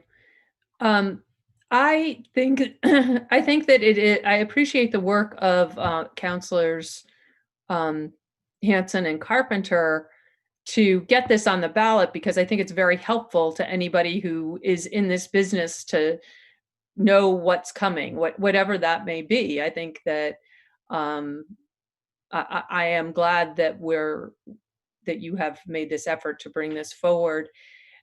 And I've had some conversations with people that I keep getting accused of being opposed to what you're trying to do, when in fact I think I'm very supportive of the idea that we try to benefit BIPOC through whatever benefits we're getting out of cannabis sales. And I am completely on board with that concept. I am really unclear, though, about how this accomplishes the goal. I appreciate what Attorney Blackwood just explained, because this is so confusing. I participated in the work session. I asked questions, and I still find this confusing. I think I do finally understand this, but in that understanding, I think that an error was, from my perspective of trying to benefit BIPOC through these efforts. I think that the legislature made an error that we're trying to correct by having this staggered startup for the allowing the integrated businesses to start earlier, and then holding the competition at bay. Honestly, doesn't seem fair to me. So I appreciate our efforts to correct that. But in that effort, I'm really worried that there are some unintended consequences. Because if we do that as a state, I think that works. But when we do it as a city, where the established integrated business can simply go across the city line, across Shelburne Road, across the bridge to Winooski potentially, and start up their business in another city and close their business in Burlington, I think that disadvantages BIPOC in a number of ways.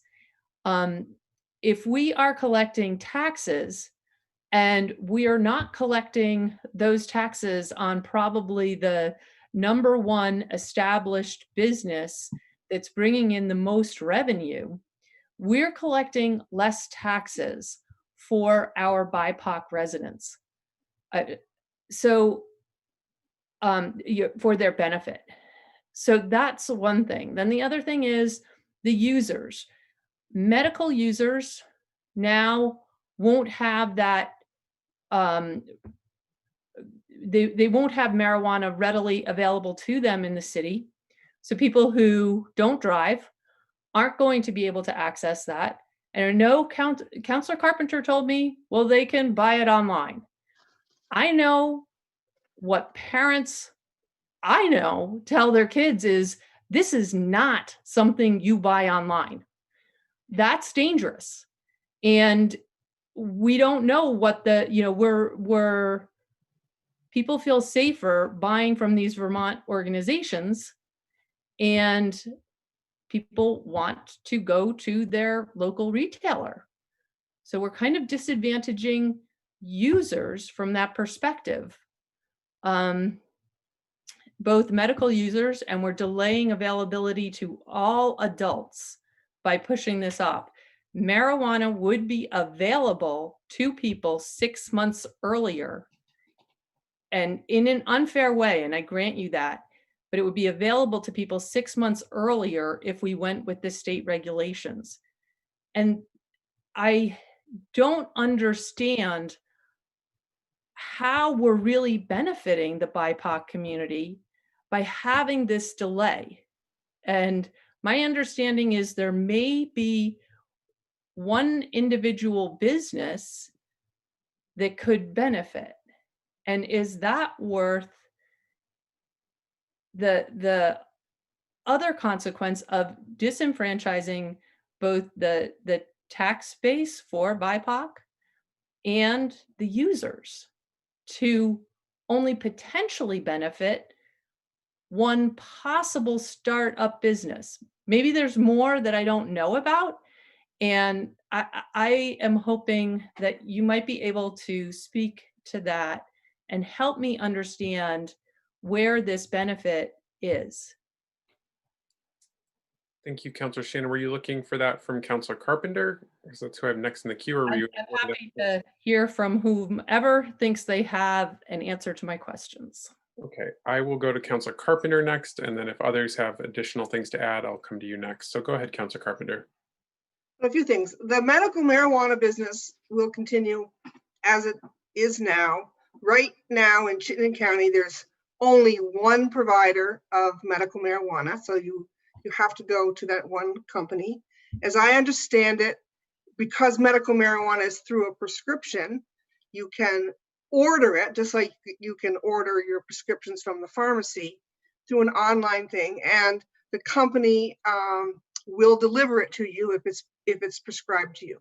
So that won't go away, as I understand it. That's an amenity allowed to the one dispensary that operates in our area. So nobody needing medical marijuana will be disadvantaged in this particular process.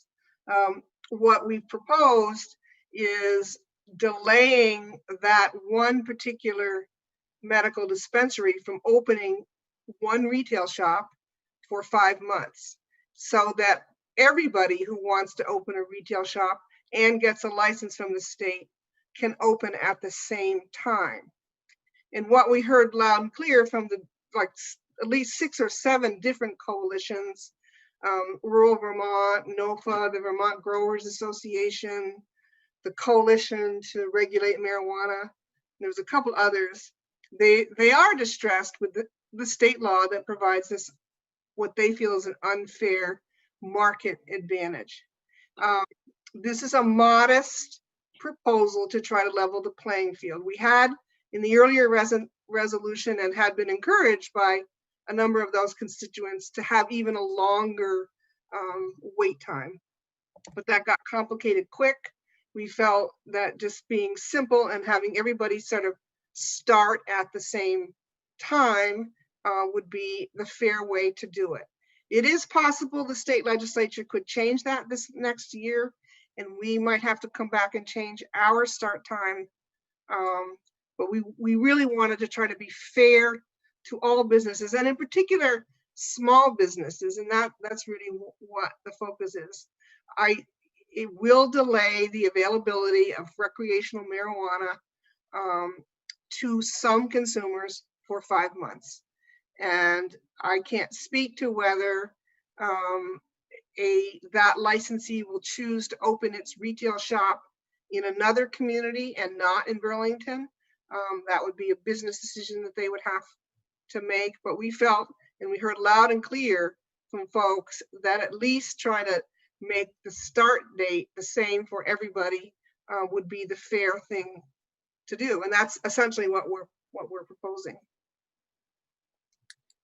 Okay, thank you, Councillor Carpenter. Are there others? Councillor Hanson, go ahead. Yeah, I appreciate that. And I would say, I think the benefit of this language around advocating at the state level is that we can continue to advocate for that. And we're also potentially setting an example, especially going early, about this particular aspect of the state policy. And so there's the possibility that other neighboring communities would, or the state would consider this similar aspect. And it's really, the trade-off and the downside that Councillor Shannon mentioned is, there's a loss of sales tax revenue for 5 months on that one business that we wouldn't enjoy. So that's the downside. But I think when you look at the other side of it, which is that we're really trying to do everything we can to ensure that the benefits of this industry, which is likely to be a pretty major industry, are going to the communities that have been deeply harmed by previous cannabis policy and criminalization. And, Black communities have been really, in many ways, decimated by decades of, terrible cannabis policy and drug policy more broadly, and the lopsided enforcement of it. And so we want to make sure that now that it becomes legal and now that there's a marketplace, we need to do everything we can to make sure that the folks who are, getting those profits and who are employed in that industry are the same ones that have been harmed thus far. And so this is one component of that, is creating a fair market that doesn't allow early entry from businesses that are not BIPOC owned, but rather allows BIPOC entrepreneurs to get started just the same as everyone else and have that same opportunity to thrive, from day one in the marketplace. And this alone isn't going to get us there, which is why we included all these other provisions around training and resources, access to capital, and kind of partnering with the state policy And that's also why we're doing it this year, to give more lead time, to actually make it realistic for entrepreneurs to get access and succeed. So that's where we ultimately landed on that. Can I just follow up on the feedback I've heard? So I'm not so much concerned about the tax revenue that might be delayed 5 months. My concern is that we're driving out the industry leader from our city, who will move to a neighboring city, who's going to be collecting the taxes for the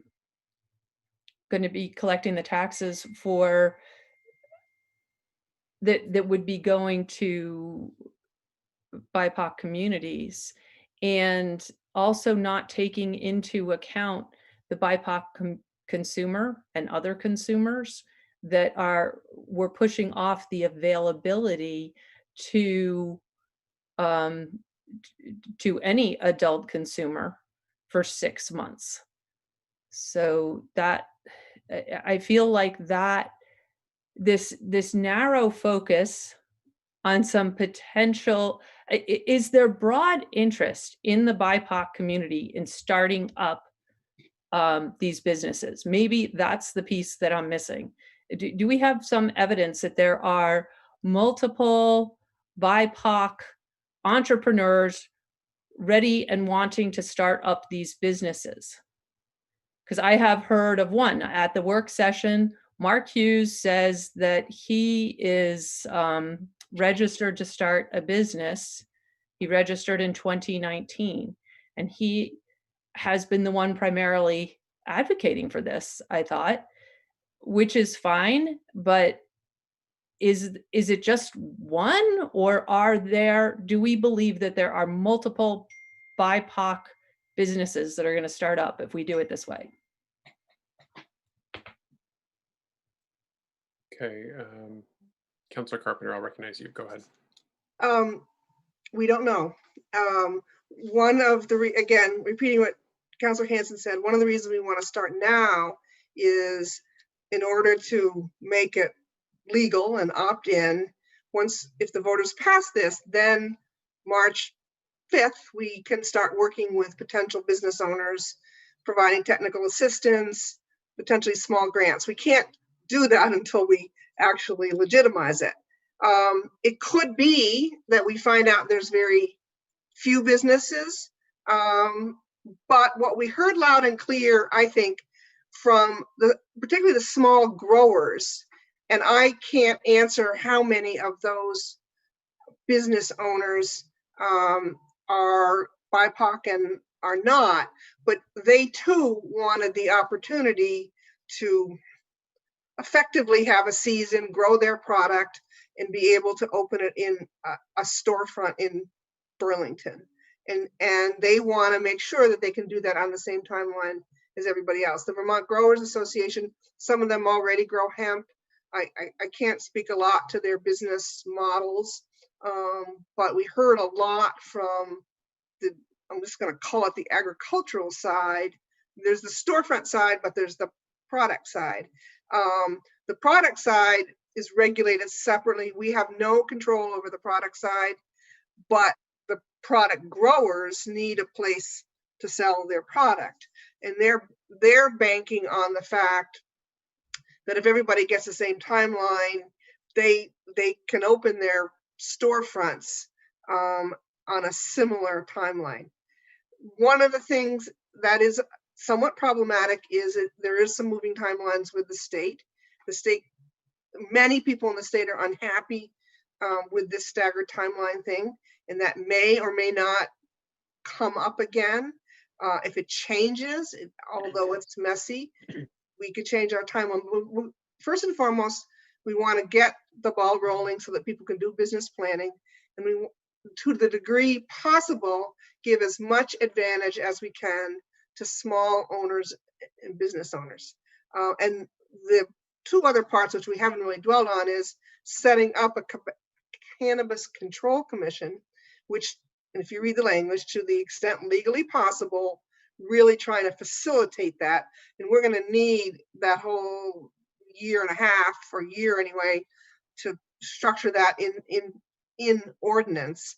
And then the other piece, which Councilor Hanson referenced, is asking us, we the city council, to take a proactive stance with the state and effectively lobby to change some of this. But I think the way we've written it now is the best that we can do today. And it only affects one owner. It does delay the availability for 5 months. But on the parallel, we hope that it will allow the small growers who, because they can't get their license until the state gives it to them, and the state won't give it to them until October of 22.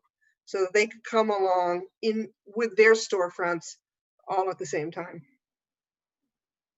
And I think to be mindful of part of this, it's, you know, it's a changing environment, and we're being told, because the state approved essentially home grow of, I think it's 3 or 4 plants, however many it is, the market is more diminished simply because of that. So there is a lot of changes, and this seemed like a modest proposal to support what we heard from the Vermont community. Thank you, Councillor Carpenter. Councillor Jang. Thank you. Yeah, a couple of questions and also thoughts. And I think the first one, I did ask it when I attended the work session that both Carpenter and Councillor Hanson organized. I think it was very informative for me. Now, I don't know specifically what is going to the ballot for the voters to vote on. What we have in front of us is too large. And was just wondering, is it only the shall, that language? Yes. That's the only thing going? Yes. Okay. Now, so why did you include the rest for the city council to vote on it at the same time? And why shouldn't that be a conversation at the ordinance level?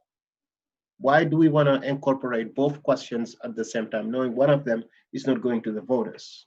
It's at the discretion of the council to make those laws and regulations. So I saw Councillor Hanson, you raised his hand first. Councillor Hanson, go ahead.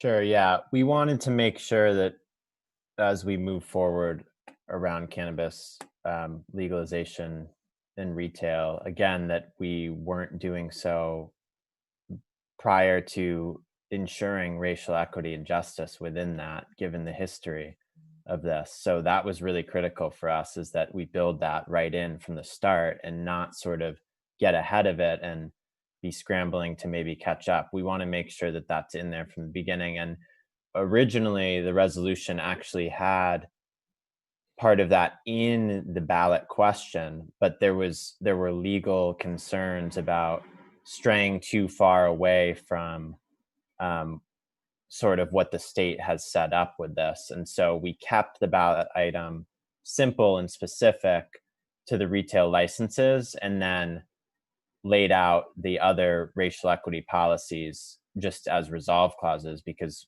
you know, we have the power to do that as city council, as we can move on these racial equity components as a council. So we could have done a number of ballot advisory questions, you know, along with that one. But I think it's understood widely enough around the need for racial equity that we can just move on that as a council. And I don't think we should wait around that. I think we should ensure that that's in there from the get-go. Okay, thank you. The other question that I have is specific to the involvement of the Racial Equity, Inclusion, and Belonging Office. This language in front of us does not specifically task a specific city department. It could be Church Street Marketplace, but it's only said in coordination or with the involvement of the Racial Equity, Inclusion, and Belonging Office. I mean, what I'm saying is basically just the administration and the council, to me, is very vague. Can the language be more specific? You're tasking the development of around the focus of racial equity to a specific department. I think you ask some questions that sometimes we pass resolutions, but after there is no follow-up. But to me, this is very general, and I don't see any specific department that will look into it in details. Attorney Blackwood, go ahead. Yeah, why don't I speak to this, because I know Councillor Hanson and Councillor Carpenter probably would have liked to see more direction in, and I argued against it because I think it's for the administration to first consider which departments are the departments that should be involved. And I think there are multiple departments here, and that it isn't just one department, and we want racial equity to be the job of everybody. And I think the idea of this was to have that final resolve clause saying that that the administration is going to have to bring back to this council by the end of the calendar year very specific programs and policies and around these specific points, and that is a lot of direction from you, but with the administration having the authority to figure out which departments are going to best be able to handle, or maybe it's even multiple departments that are going to have to contribute to the ultimate program and policies. Yeah. And City Attorney, this is also a question for you, and I think we're talking about retail and sell and being able to grow. From your perspective, is it legal for a city to get into that business? Can, for example, the city, grow, retail, and sell, and have maybe an international market? Is that legal? No. No. Okay. Thank you. No further questions. Okay, thanks, Councillor Jang. Any further comments from councillors on this item? Councillor Carpenter, go ahead. Just and it is a long resolution, and Councillor Jang, we took to heart your comment from the previous Monday to simplify the one on the ballot, even though we added more resolved because we really wanted it all out at one time. And I think further up in the resolution, in one of the whereases, we do have a stronger statement about the involvement of the Racial Equity and Belonging Office in developing the ordinances and requirements. So we've tried to get it through there. And as Attorney Blackwood said, I mean, part of the bottom line of it is, who keeps track of the money. I mean, so it has to be an administrative thing, but I believe the resolve clauses, as we've written them now with a lot of thinking into it, really should strongly bring that in. And we, the council, should be held to task if that doesn't happen. And that's the point of the report back. Yep, thank you. I mean, I kind of shared also some of the concern from Councillor. Councillor Jang, you don't have the floor. Sorry. I'll come to you afterwards. I'm going to go to Councillor Shannon had her hand up afterwards. So I'm going to go to Councillor Shannon, and then I'll come to you, Councillor Jang. Thank you. Thank you, President Tracy.